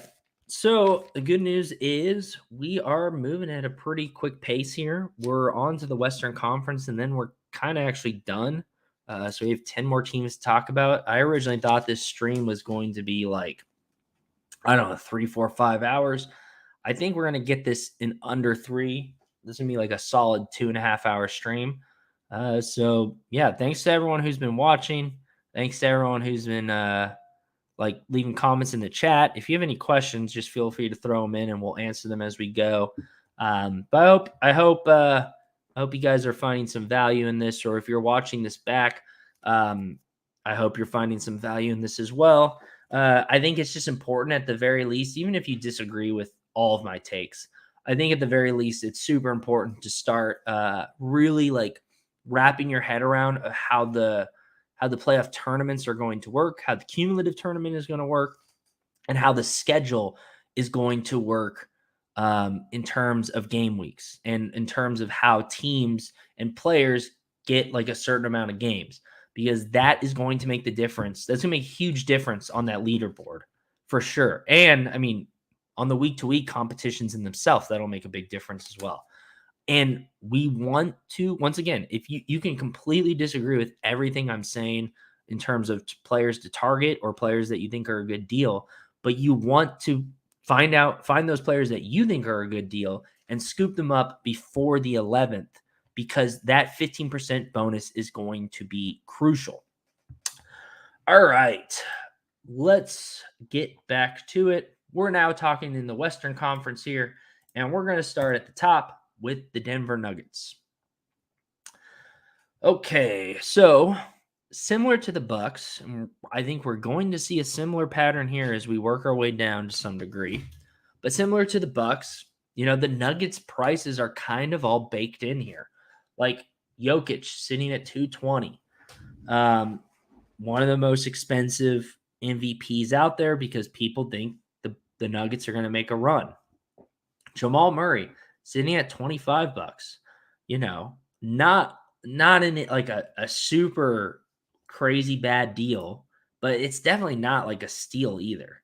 If we look at his scores, we can see, he's had some pretty consistent, 50, even a 60, like SoRare score, which is great. Like, I mean, looking across this is great. We know Jamal Murray can perform in the playoffs. We've seen it before. But at $25, this is not like just a must-buy type of steal here. And it's because like people kind of think the Nuggets are going to go far. So people know that if they do, Jamal Murray is going to be a crucial part. Same thing with Michael Porter Jr. I personally think Jamal Murray, his price is kind of fair. Like, you're not getting a deal, but you're not getting absolutely just like buying at the top here. I think Michael Porter Jr. is way too high. And by the way, I should clarify, by way too high, I think he should be like $12. So he should be kind of at a Tobias Harris level, or that Grayson Allen level, to compare him to another number one. And I know, like, you could point him out as like Bobby Portis is sitting at 20. So you could argue, the number 3 guy on the Nuggets is being below 20 is actually a deal. Personally, I just don't have any faith in Michael Porter Jr. So I think 17's not a great deal. But if you disagree and you think so, I would not the worst scoop. Anyway, but as you can see, consistent throughout. I think all these players are kind of have their prices baked in. I do want to point out, Christian Brown. Mike pointed out in his video. I thought he made a lot of good points. And $5 not a terrible price, but once again, I just don't think this is like a must buy, like incredible deal, have to have it in your lineup type of guy. But with a cap of 8, he could fit into one of those like chalk lineups where you need like a lower type of guy in a game week 50 or a game week 52 or 54 if they make it that far. But yeah, that's the Nuggets we have. Next we got the Memphis Grizzlies we're going to talk about. There they are. All right. So Memphis Grizzlies, I think are in an interesting position because a lot of people don't think they really have any shot to make a run, even though they're just red hot right now. The first player I kind of want to point out is actually Ja Morant. And I know we've been pointing out some MVPs here and there, but I do think considering how good the Grizzlies have been, the like potential that they have to like really make a deep playoff run, it does kind of surprise me that Ja Morant is below $100. I know some of that could be because of his off the court issues and just people still kind of being a little uncertain about his overall play. But I don't know. Oh, under 100 seems kind of cheap considering the ceiling that he has, the potential they have to make a run, his usage, his ability to hit threes and steal and, get a block or two. I don't know. I think Ja Morant is someone that's worth watching. I'm just kind of surprised he's that low. But once again, we're not really here to talk about the MVP level players too much unless they're kind of more in the $50 range. But I thought it was worth pointing out. Real quick, I'll say Tyus Jones at $10 might be interesting just because, once again, there still is a little uncertainty with Ja Morant. Ja Morant is also a player who plays at 120% and puts life and limb on the line constantly. And Tyus Jones is a incredible point guard who would be starting on most teams, as we saw when Ja sat out. So having a Tyus Jones, isn't the worst. I know we talked about this a little on Shot Tank and John Boy Beats kind of pushed back, and I think he made a lot of valid points. But ultimately, if you think there's a chance that Ja Morant misses a game or something like he did last year, before he even had the off court issues, having a Tyus Jones in your back pocket is not the worst strategy. Mike pointed out, talking about Steven Adams, how he'll be a crucial player if the Grizzlies want to make a serious run here. I will say at $10, I do feel like that's a little high, especially with such a high mint count here. This is not like a Middleton who had a mint count below like 400 or something like that. This is a guy that's pretty much fully minted. And the fact that he's at $10, I don't love. So, if money is not the issue here, if you're not really considering prices, I think everything Mike said about him is pretty valid. But for $10, he just seems kind of a little expensive to me. But the two players that I want to point out are Luke Kennard, who's sitting at $8, and then David Roddy, who's sitting at $3. So let's start with Kennard. I think Kennard's really interesting because, as you have seen lately, he's been playing very, very well. Part of it is because he finally seems to be healthy, which he was not all season. I think the Clippers were kind of just getting irritated and were like, we need to win now. So we're going to trim the fat. However, he's kind of proving that he still has a lot left in the tank. For $8, compared to Steven Adams, who we don't know when he's coming back or anything like that, For slightly less, you can get a guy that has a pretty high ceiling, who's probably going to get a lot of open shots, can get in the passing lanes and get a couple steals. Uh, it's just a pretty decent overall player, who can get hot and put up that high ceiling game. I think Luke Kennard's an interesting choice. He was originally on my list of players I will be buying, and since then has been downgraded to like potential. I don't know if I'm rushing out to get one, but I will be watching him very carefully, both like on the court and on his price on SoRare to see where it goes. And then David Roddy is kind of an outside shot here. The reason I want to highlight Roddy is because he, is a forward who, is kind of getting some extra minutes because of injuries and because of certain, like if Brandon Clark was back, obviously Roddy would have no run, but Roddy is playing very well, especially when he's like really given minutes. We can see that David Roddy has really taken advantage of that. He has some 20s and some 30s here. I think he's a player that can put up meaningful minutes in the playoffs. He is a bit of an outside shot here, and unlike Dean Wade, who was less than $1, so you literally might as well buy him because he can't go much lower. $3 is a little bit much to take a dart throw, but he is a little more proven than Dean Wade as well. So if I would say it's worth having a Roddy if you want like one of those lower cap guys. I do feel like his cap will drop by the time we get to the playoffs. And he's one of those guys that might just like in the right situation be a really good play in like a chalk week where you just need a low cap guy who could actually like step on the floor. So like not like neither of these guys are must buys, but I think players you should watch, players you should get familiar with their game and just kind of assess when you're looking at the Grizzlies as a whole. All right, the next we have Light the Beam. We're talking about the Sacramento Kings. And now the Kings, I think, are really fun. I mean, they're a really fun team in general. I love watching the Kings. I personally am rooting for them to go far. I think, I think it's really cool, the culture they've built and the team that they have.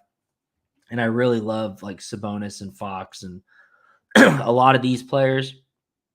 All right, so first I want to point out we kind of have, like we've been talking, we see this pattern of a 1A, 1B type of situation where we have a big and a guard who kind of are leading the team. And you could kind of make an argument that like Sabonis is obviously like the player that's putting up a better year. I mean, there's a reason he was named an all-star while De'Aaron Fox was named an all-star because of injuries. But, I mean, they're both incredible players that can go on a tear and have a very high ceiling. And I think it's kind of wild that De'Aaron Fox is sitting at $30 when he has the performance capability he has. And there's such a high seed. I think it's just because not a lot of people really believe that the Kings can do anything. I believe I saw a quote from Brian Windhorst that said, like, teams are targeting the 6th seed, trying to get that 6th seed. One, so they don't have to get in the play-in, but 2, because they get to play the Kings, and a lot of these teams think they can upset the Kings. So because of that, I think a lot of these guys are a bit undervalued. If you think the Kings can even like string together some wins and make a run here. I think Fox is really interesting. I think Sabonis at 60, it's a little more expensive, but interesting as well. And then Herter as well, I'll highlight real quick. He's a player that can put up a pretty crazy SoRare score. If I remember correctly, he put up a 50 really recently. Yeah, look at that. He's putting up some 40s and some 50s. And with his cap is a little bit high, but I mean, with that type of consistency, I think that's pretty valuable. We have seen him perform in the playoffs, and he like hasn't been a complete choke artist. So I think he's. But the player I want to actually highlight beyond these two like absolute studs is Malik Monk here. Now his price has gone up a bit since I took a look at him. When I was looking at him originally, he was sitting at this average of he's sitting right below 8, I think. Now it looks like he's at 10. So I think there's some people that are kind of, maybe preparing for the playoffs, or maybe the Kings have a really, maybe they think Monk's going to play a lot because they're playing two tanking teams here. So maybe that's why he's up a little. So maybe Monk is a guy that you watch. You don't go and buy right away. But I think Monk is a guy, if the Kings do have any sort of playoff success, Monk is extremely important. I think he's an incredible dynamic scorer. I think he's a player that I think he's a player that can really get a basket when a team needs to get it. He can heat up. He plays hard. He plays defense. I really like Monk. Once again, I probably would try to get him closer to $5 if that's possible. That might be a little ambitious now. There might not be enough time between now and the playoffs to do that. But yeah, I really like Malik Monk. I'm going to be watching him, maybe trying to snipe him, because I think there's a high ceiling here. And real quick, let's go ahead and take a look at his scores. And we can see, given the chance, he can drop a 40 for you. And granted, his cap is just a little bit high. I would wish his cap was closer to I don't know, 23, 24. But I think he's a player you got to watch. I think he's a player that, depending on his price and his cap before the playoffs start, could be a really, really good purchase before the 11th. So you get that 15% bonus. All right. Let's keep going here. Sorry, my throat is getting a little dry here, and unfortunately, I forgot to go and grab water. So we're just gonna keep trucking along. So my apologies in advance for any coughing or throat clearing here, as I have a tickle or two. But we're gonna move on to the Suns. Now, the Suns are an interesting case because, if the Suns are healthy, you have two just absolute usage monsters here with Durant and Booker. Durant, for what it's worth, if the Suns are healthy, they could really go all the way to the finals. And the fact that Durant is even cheaper than Ja Morant is kind of crazy. I get that really no one at this point has any faith that he can stay healthy. But it's Kevin Durant. If you're going to take a dart throw, Kevin Durant, I feel is probably one of the best dart throws you can take at that price. Holy cow. Because this is a team that could make it to the finals. And Jokic going for 220 or Kevin Durant going for 70. Yeah. That kind of blows my mind. And I know I already looked at this. I don't have him on my list because he's not a steal. But yeah, holy cow. I can't believe it. I think it's a risk if you think the Suns can pull it off. If the Suns make it to the finals, Kevin Durant is going to be the biggest steal on SoRare right now, because he's going to put up crazy SoRare scores, and he is priced they're going to get eliminated in the second round right now. He is definitely not priced as a team that has a chance to make it all the way to the finals. So yeah, really quick, not even on my list, but Kevin Durant looks pretty good.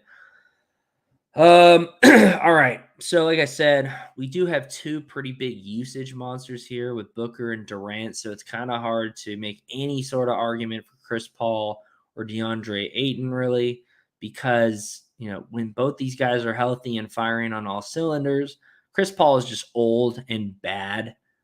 He's going to get assists, but this is not a guy that's going to go on just an absolute tear and put up a crazy SoRare score. And then DeAndre Ayton, he's just kind of almost the fifth option sometimes. It's just hard to have any faith in him when it just really seems like his team doesn't or his coach doesn't exactly isn't the biggest DeAndre Ayton fan. So yeah, I can't recommend either of those guys.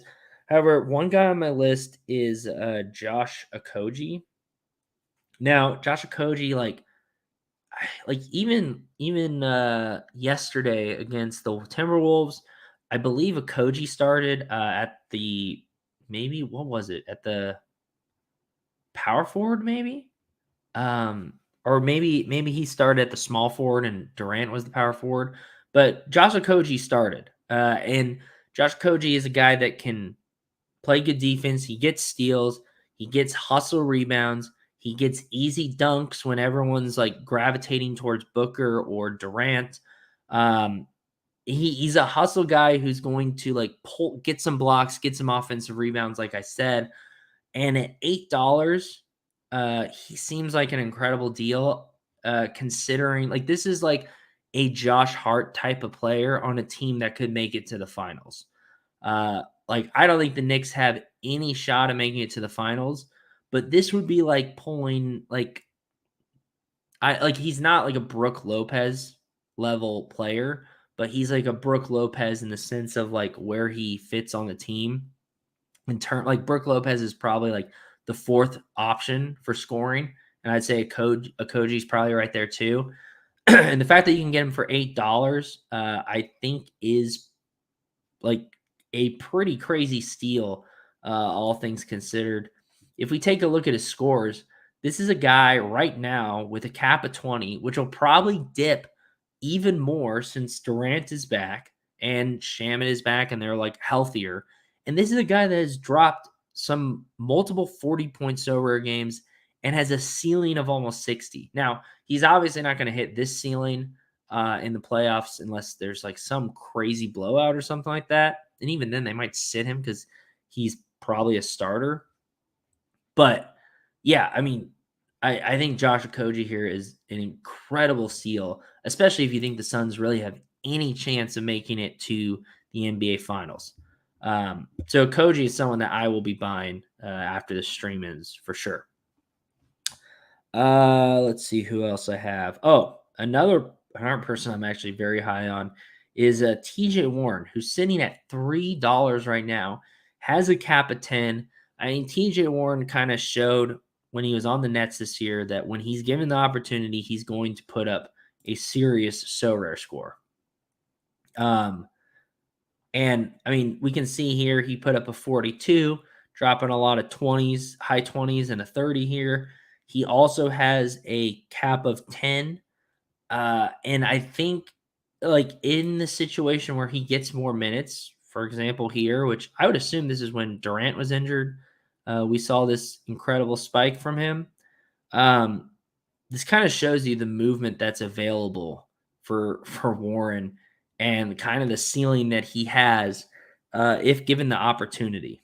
So I think TJ Warren with such a low cap and such a ridiculously low price is a great buy. He's kind of priced the same as Roddy that we talked about, but I would probably take TJ Warren over Roddy just because I think in the depth chart, Warren's a little higher up. So yeah, he's on the list, and then the last person. Oh no, and that was it because we already talked about Durant and Booker. So yeah, and then I'll just throw it out there real quick.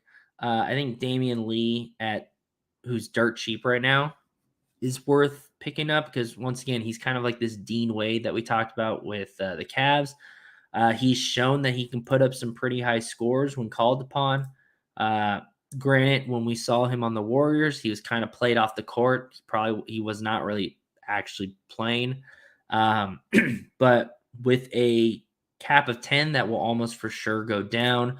Once again, now that Shamit's healthy, that Durant's healthy, that the Suns in general are healthy, below $1 is just why not take that dart throw, to be honest. So, yep, that's the Suns. All right, we have 6 left.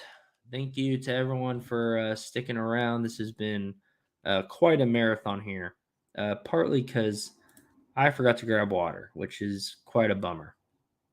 All right, The next team I have on my list here, once again, we're just kind of going by the rankings that these teams are currently in, is the Los Angeles Clippers. All right. So I think, especially after yesterday, I think the obvious answer here, a player that immediately sticks out as like that's a deal, it's priced too low, is Russell Westbrook, because he just showed that he still's got it against a good defensive team like the Grizzlies. We all know, well, I should say we all know, but I think Westbrook's really struggling. A lot of it was just because, he's a guy that likes to have the ball in his hand, and he's playing with LeBron, who is also a guy who likes to have the ball in his hand. And there's no way you're going to convince LeBron that he has to sacrifice his game. And Westbrook was unwilling to sacrifice his game to try and adjust to what the Lakers needed. But that's also because Lakers built the team horribly, et cetera, et cetera. I think it's been talked about ad nauseum. But I actually saw the Clippers play the Bulls on Monday, and I saw Russell Westbrook play, and he looked great. Like, dude was going full speed into the paint, collapsing defenders, whipping it out to shooters, who the Clippers do have. He is someone that can get assists and steals and points and rebounds and everything. The one caveat with Russ has always been, he can turn over the ball a lot. And yeah, look at that. He put up his highest score of this entire season yesterday. He went 5 for 5 from 3, which is bonkers too. So he had 2 turnovers, which is honestly not that bad. 2 blocks. He didn't even have a steal, and he put up a 63. I mean, Russ is just a guy that it's hard for me to trust him necessarily, but he's a very tempting dart throw on a team that, like, once again, we've said how open the West is. It's not impossible that the Clippers don't just take the West here. If Paul George is back, if Kawhi is healthy and playing like he has been playing, because he looks absolutely incredible. Yeah, I think the Clippers have a real shot. That leads to the next person on my list, and that's Paul George. Paul George is injured, so this is kind of like the Steven Adams thing, except Steven Adams has no timetable for return and was sitting at $10. Paul George has like I think they said 2 to 3 weeks. So basically, he would come back like into first round or the beginning of the second round, or maybe even if he was able to talk to the LeBron of knee doctors, he would get back when the playoffs start. But he's sitting at $15, and this is a guy that is an MVP level player. It's a major dart throw for sure, because you don't know if you're ever going to get to put this guy in a lineup. But holy cow, if you make this dart throw and he does come back in the playoffs, that is such a beautiful situation to be in. So Paul George, I just had to point out, $15 is bonkers. I think everyone's just selling him because they assume that he is not going to play in the playoffs. But if you think differently, holy cow, throw that dart, because yeah, I'm so tempted by a Paul George. I'm so insanely tempted to buy a Paul George. I don't know if I will, but I'm really tempted to. All right. Next person on my list is Zubac. Now, Zubac is just a walking double-double. He can get a ton of blocks, a ton of rebounds, a ton of points. He is not really going to turn over the ball much. He's a pretty good passer for a big. There's just a lot of things I like about Zubac. The Clippers don't really have. I know they got Plumlee, but there is a pretty decent and noticeable drop from their starter Zubac to their backup Plumlee, and as a result, when the playoffs start, I think Zubac is going to be playing heavy minutes as long as he's not getting into foul trouble, which he does a pretty good job of staying out of.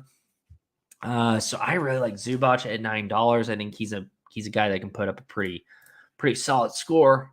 If we take a look at his scores here, we can see, he's not. He put up a 70 which is like bonkers, but that was against the Pacers.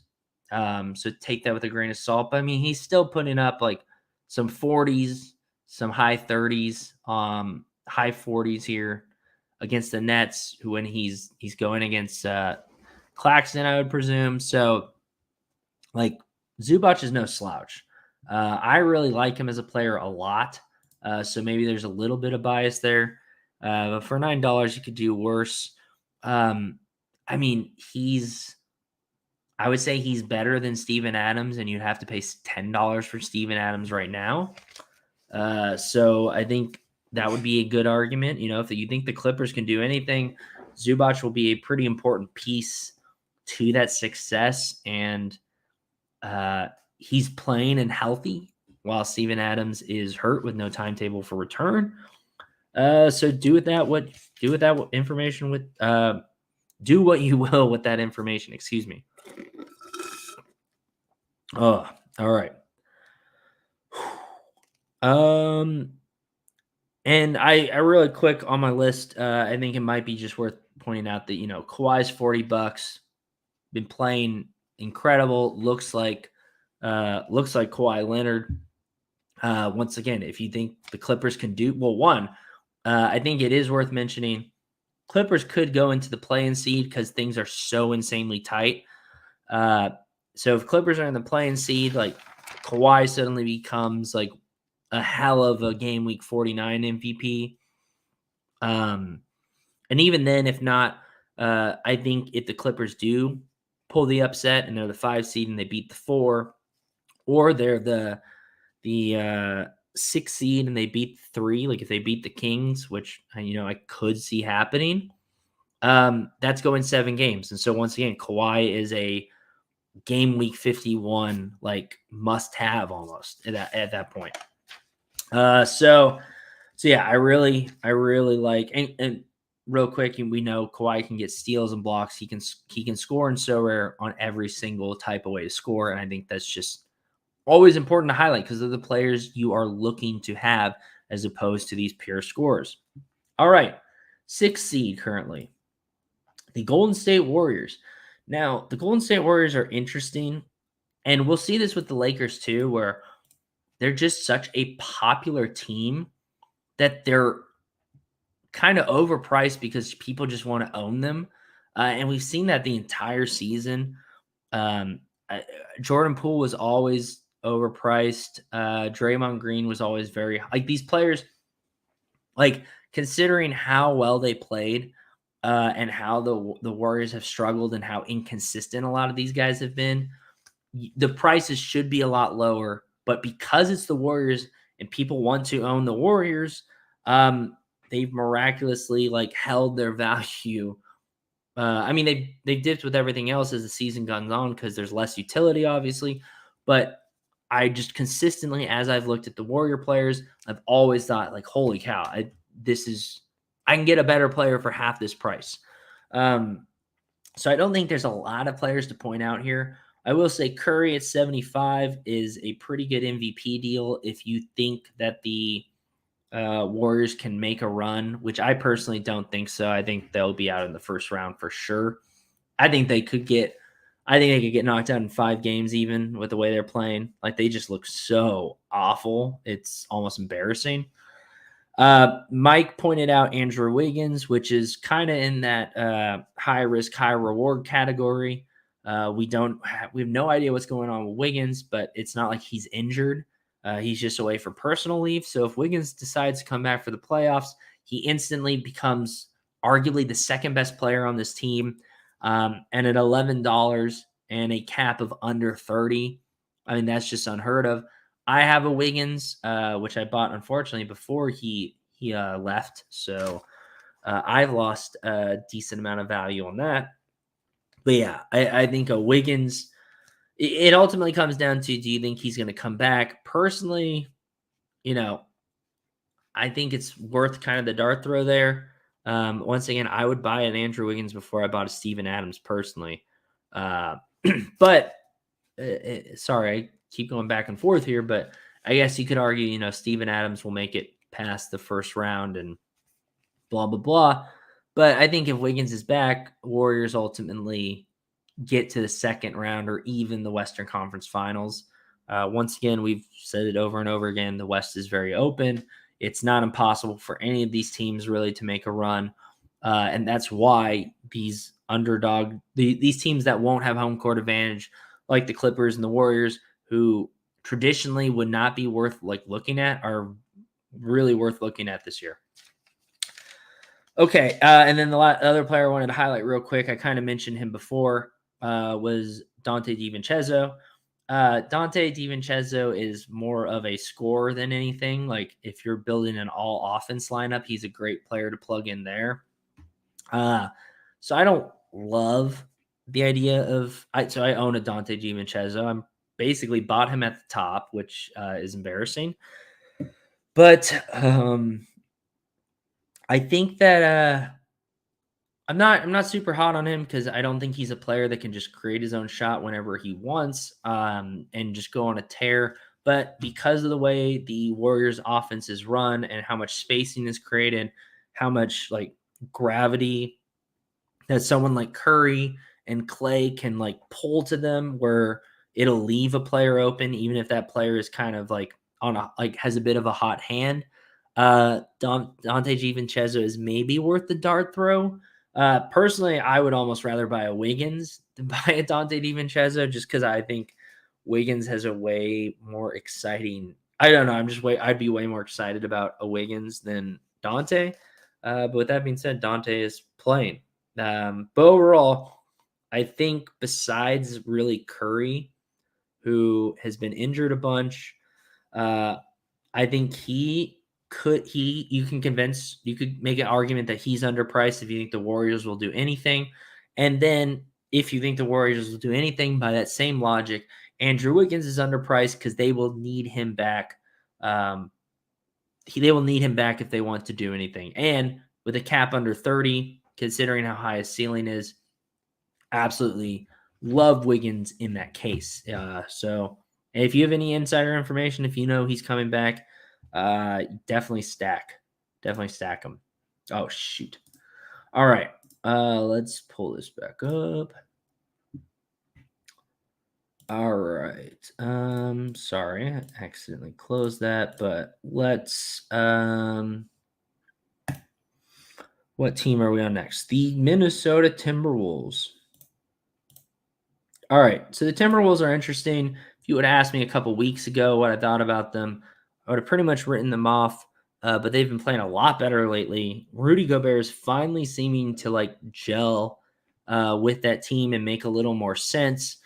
Kyle Anderson has been playing out of his mind. I mean, a lot of players have been playing out of their mind. Jaden McDaniels, I believe his nickname is the Seatbelt.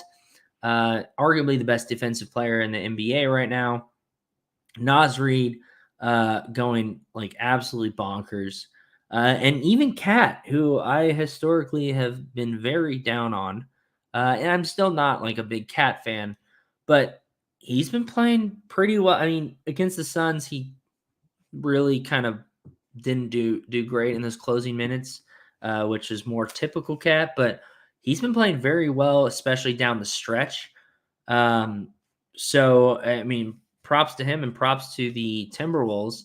I think they're actually a very interesting team right now. And once again, they're making this late surgence where, if they continue to heat up and get hot, they might pull some crazy upset. And right now they're in the play-in, which makes them even more interesting for this opening game week. So the players I have on this list, I have Conley.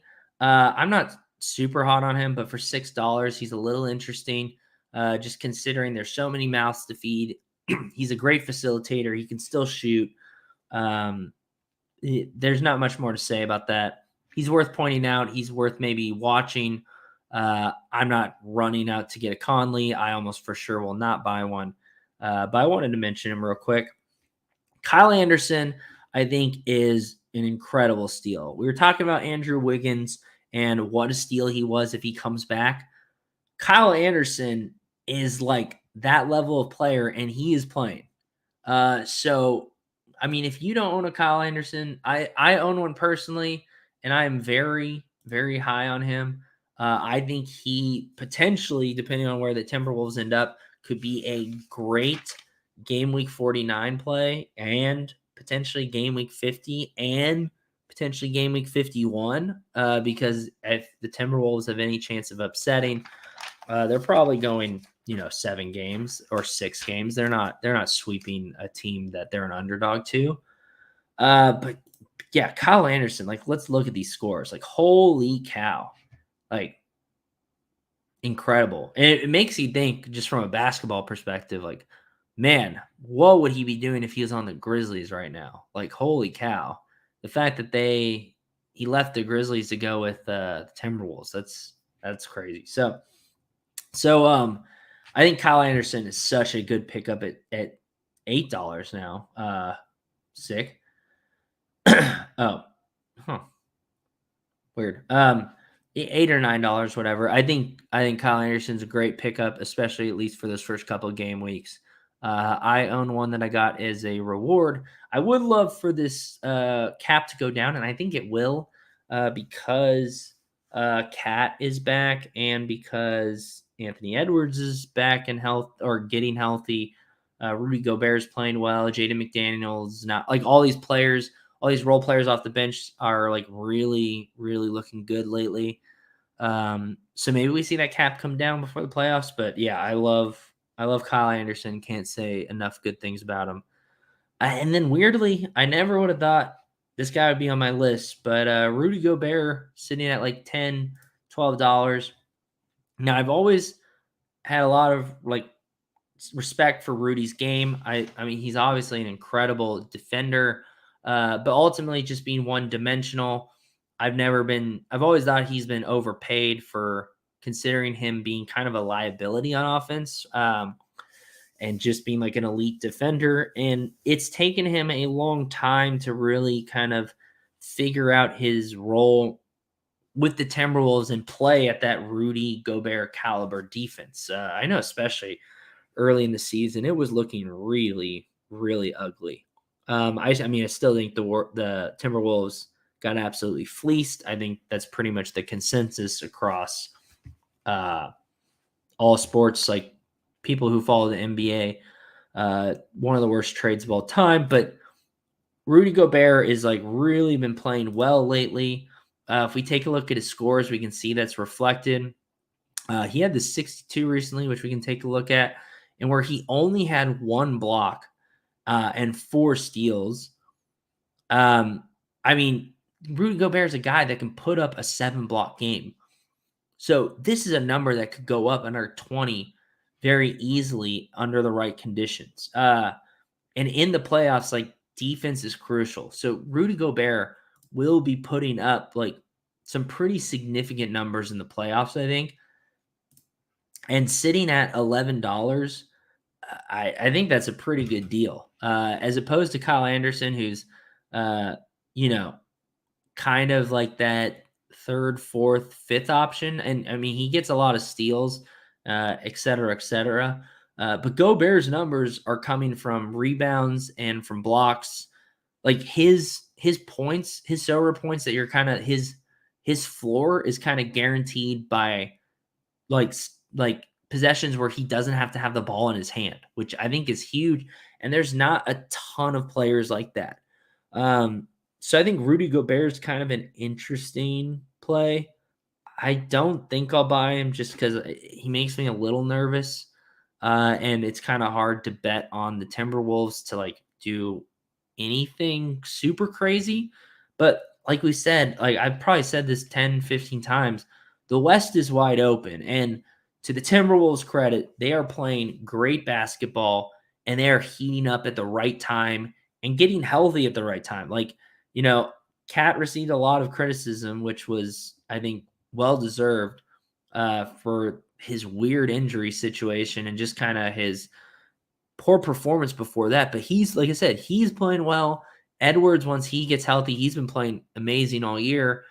Gobert's kind of figuring things out. Conley, thank God they got rid of D'Angelo Russell. Conley fits so much better with their system and is doing so much of a better job, like facilitating to their actual scores instead of holding the ball and trying to score himself. Yeah, they look good. They look really good. Jaden McDaniel's a little interesting. I don't know if I would be willing to spend this much for him. Like when I could get Kyle Anderson or Rudy Gobert at that same price. I think Naz Reid is kind of interesting. I think the Timberwolves are kind of interesting in general. But like once again, if you're buying the Timberwolves, you're kind of making a bet that they make at least somewhat of a playoff push. So keep that in mind. I feel like I personally don't think it'll happen, but like I said earlier, West is completely open and they're playing very good basketball right now. Oh my gosh, I closed it again. Oh, we're almost there, guys. Thank you to everyone who's joined. And, if you're watching the playback, it's kind of the whole point of this video because I don't have time to make one and edit it. So wanted to get all this information and this discussion out there while I'm getting this set back up. If you have any comments or any players that you think are interesting or any players you think that I'm missing or players I have a bad take on, like leave it in the comments below. I think this is such an interesting discussion and an important discussion to have because, the playoffs are right around the corner. And in my opinion, you kind of got to lock in all those players that you need before April 11th. So we don't have a lot of time. All right, so now that we talked about the Timberwolves, we're going to talk about the Lakers. So the Lakers, like we talked about with the Warriors, are in the same situation as the Warriors where, they're such a popular team that people just want to own the cards. And so as a result, their price is inflated. Like the fact that LeBron is like $60. I mean, he's LeBron James. I'm not saying like he's not going to put up good SoRare scores, but I mean, I do think that's personally inflated just considering, how far they'll likely go in the playoffs, how little he has played lately, just a lot of factors. In my opinion, his price shouldn't be that high, but it's partly because it's LeBron and people want to own a LeBron, and because the Lakers are very popular and LeBron's very popular. And kind of that we'll see that reverberate through all these players. So I'm not super excited about any of these guys. There's only two guys I really want to point out. Austin Reeves, who you probably already know, has been just like playing out of his mind lately. I've owned Austin Reeves for a while. I've been very high on him as a player, and I think he can make some noise in the playing games and maybe the first round. The Lakers, unlike the Timberwolves, who I don't think will make it out of the first round, but it wouldn't. I think it's possible. I don't think the Lakers have any shot to get out of the first round. So I don't think there are a lot of players here really worth buying, partly because they're inflated in price because they're Lakers. And two, I just don't think they're going anywhere. And you have two usage monsters right here. Like LeBron's going to have the ball in his hand at all times. Anthony Davis is going to be scoring. He's going to be getting blocks and rebounds and all that stuff that these other players aren't going to get. So Austin Reeves is interesting. The one player I'm actually very high on, and if you follow me at all, you probably know this, is Wenyen Gabriel. Three reasons why. One, very cheap. $2 dart throw. That's a pretty solid deal. Two, I mean, he's actually a good player who is a real hustle player who can get offensive rebounds, get blocks. As you can see, when he's been given minutes, he can put up a high 30 game. And that leads to the point that he's on the Lakers and is the backup for Anthony Davis, one of the most injury-prone players in the NBA. There's absolutely zero guarantee that between now and the start of the playoffs that Anthony Davis is healthy. And as a result, I think having a Wenyen Gabriel is kind of a must. Not because this is going to be a super high scoring player, but his cap is going to continue to go down as Anthony Davis plays. And and as we can see, he recently put up a 4. So we're getting these 20s and stuff are starting to get pushed out. And that is going to result in a much lower cap. And if Anthony Davis gets hurt, This card will probably absolutely skyrocket in price, especially for that first week, because of the playing game, and how important having players who play in the playing game is. And then two, I have a bunch of winning Gabriels, and if Anthony Davis got injured, I'd probably sell maybe all of them except one or two. But he's worth throwing in a lineup if he gets minutes. So especially the lower his cap gets. So buying a win in at below $2 is just an absolute no-brainer. He's proven, and you're basically just gambling against the fact that Anthony Davis can stay healthy. A man who hasn't been able to do that for pretty much his whole career. So it's similar to when you're playing fantasy football, you have to get the backup running back as the handcuff to whoever you have because they could get replaced or get injured right away. Anthony Davis is basically an NFL running back in the sense that he is made of glass, and it's only a matter of time of when he gets injured, not if he gets injured. Okay, we are almost there. What's up, we the people? Thanks for tuning in. We have 2 teams left, and we have 6 players left. So we are really on the home stretch here, guys. The next team I want to talk about is, as we're going down the standings, is the New Orleans Pelicans. We're assuming that the Pelicans are going to make the play in here, and we're kind of assuming that Zion is coming back. From reports, it really kind of sounds like he would at least be back for the first round, if not the play-in, if not the very end of the season here. I know they're going to reassess him soon, but just like seeing him on the sidelines, different reports, it seems like Zion is on his way back and will be available for the playoffs. So right off the bat, if you think Zion is coming back, $40 for Zion's a pretty good deal considering just how he can score in every single way. Blocks, steals, rebounds, assists, points, the deal. And he's a usage monster. I think that's a pretty big no-brainer, considering he is a lot cheaper than a ton of these like MVP caliber, like cap players. Yeah, that's an obvious one. Ingram at $20. This is a little bit contingent upon if Zion comes back. I mean, if Zion comes back, Ingram kind of takes that 1B or that number 2 option and is downgraded from the number 1.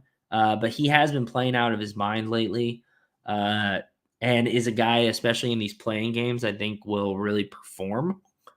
But he is also a guy that's, more of a scoring player than anything.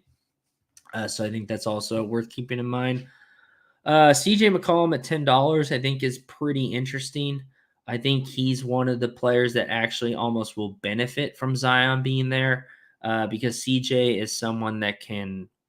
He's basically plays point guard, even though he's technically a shooting guard. And so he is going to be facilitating the ball. The ball is going to be in his hand. He's a great 3-point shooter. He's going to get a steal or two. He sometimes can pull off and you can sometimes get a block even. And I think CJ at $10 once again for at least this first game week is pretty interesting. I wouldn't bet on him. I think the Pelicans. I personally think, in terms of the playoffs, I personally would pick the Pelicans and probably the Timberwolves right now as it stood.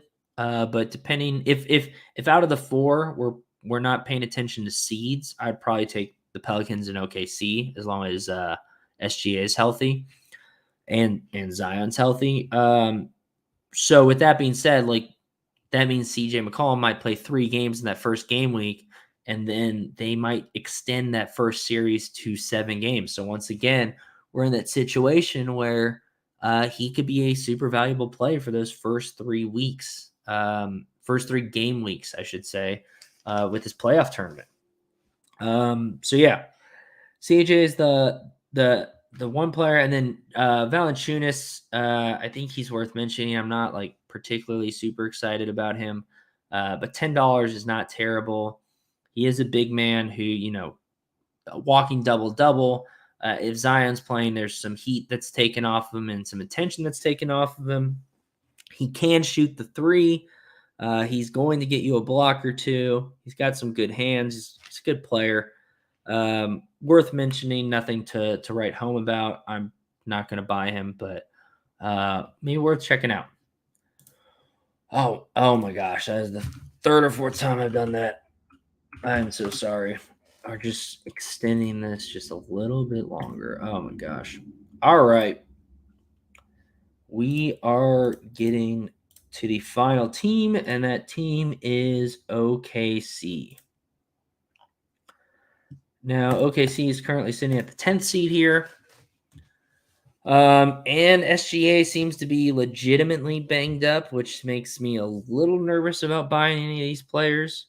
But I do think really quickly, it's worth pointing out, like if you think OKC, if you think SGA is healthy by the time the play-in starts, I think they make it into the playoffs.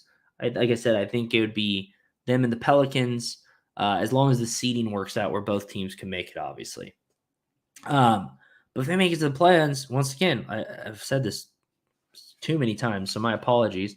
But there's a situation where, like, OKC players are some of the most valuable plays for game week 49 and 51, where the play-ins and then the series that extend to more than 4 or 5 games are the best situations to play players.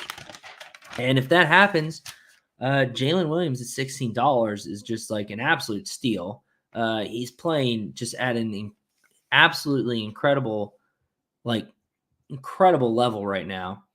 And he's putting up like very good SoRare scores. If we take a look at what he's done recently, you can see that I see a lot of 40s and 50s here at 60 even, and his cap is still below 40, which is pretty great. And the fact that you can get that guy for less than $20 is pretty bonkers.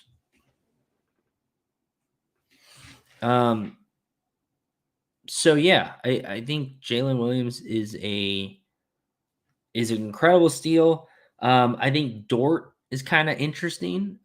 Sitting at $8, there's a lot of better players you can get at $8, but he plays on both ends of the court. Great defensive player, good 3-point shooter, pretty solid offensive player. He can score in all the ways we want.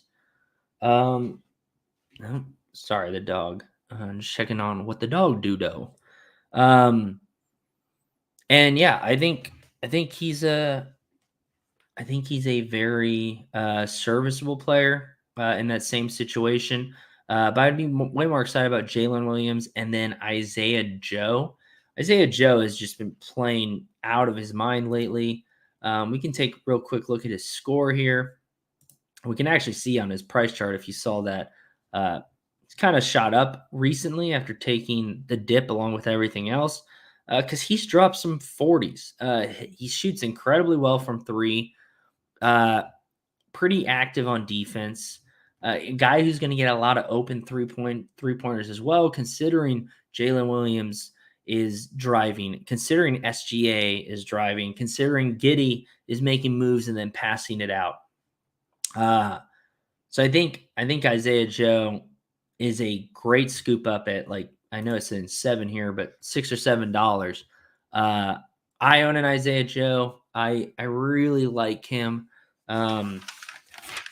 But yeah, I think that about does it. So I just want to know we've done a lot of talking, almost 2 hours or over 2 hours. And I just want to wrap things up by saying, one, I think the important things to do are, whether you agree with everything we talked about or not in terms of like player assessment and team assessment, I think the important thing to do is make sure you understand the SoRare game week schedule, because that is really crucial to how well you'll perform on the leaderboards and the cumulative contests and the week-to-week contests as well. And then you take the time to decide like who you think will perform this playoffs. Like, which teams do you think have the best chance of making it all the way to the finals? Are there any teams in the West, considering it's wide open, that you want to take a dice roll on to make it to the Western Conference Finals or to make it to the finals? Like, there are players on almost every single team in the West besides the Nuggets that are just like absolute steals right now if that team makes a deep run, and could put you in just such an incredible position for these leaderboards. So I think it's important that you, and I know the East is seems a little more obvious what will happen, or a little more predictable, I should say. But even then, it's not. What you want to do is it's the same thing.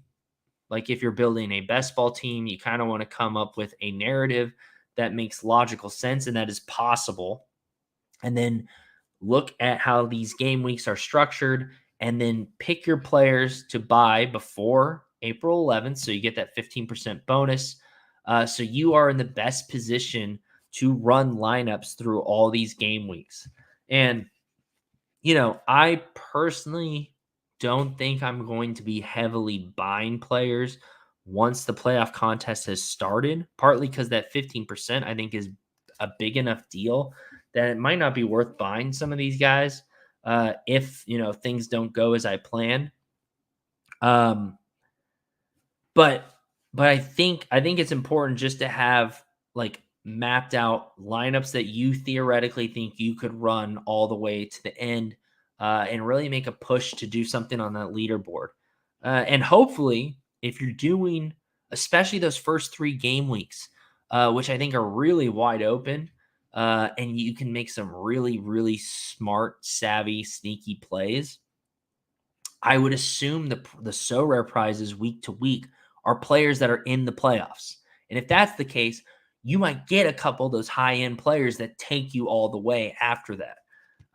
So I think the first 3 game weeks are so insanely crucial to the whole playoff picture in SoRare. And that's what I've spent the majority of my time like running through depth charts and looking at lineups and possible playoff situations, and player caps, and like how they might go up or down before the playoffs start, because all that is pretty crucial to my strategy. But anyways, thanks to everyone who tuned in to the live stream. I know this was last second, but I had all this information. As you can see, we went on for over almost 2.5 hours. And I definitely didn't have time to make a video on all this. So thanks to everyone that tuned in. If you're watching this back, thanks for checking it out. If you have any players that you feel really excited about, or any players that you think I missed the mark on, please feel free to leave a comment below. I think these discussions are super important, especially because you kind of got to get everything figured out by April 11th. So at least for me, talking out loud on a live stream like this helps a lot in terms of me coming up with the game strategy that I want to approach this all with. So yeah, let's have a conversation in the comments, and I'm super curious to hear what you guys have to say.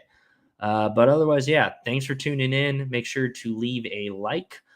Make sure to hit the subscribe button, and we'll see you guys soon. Please clap. Oh, there we go. Please clap. Please clap.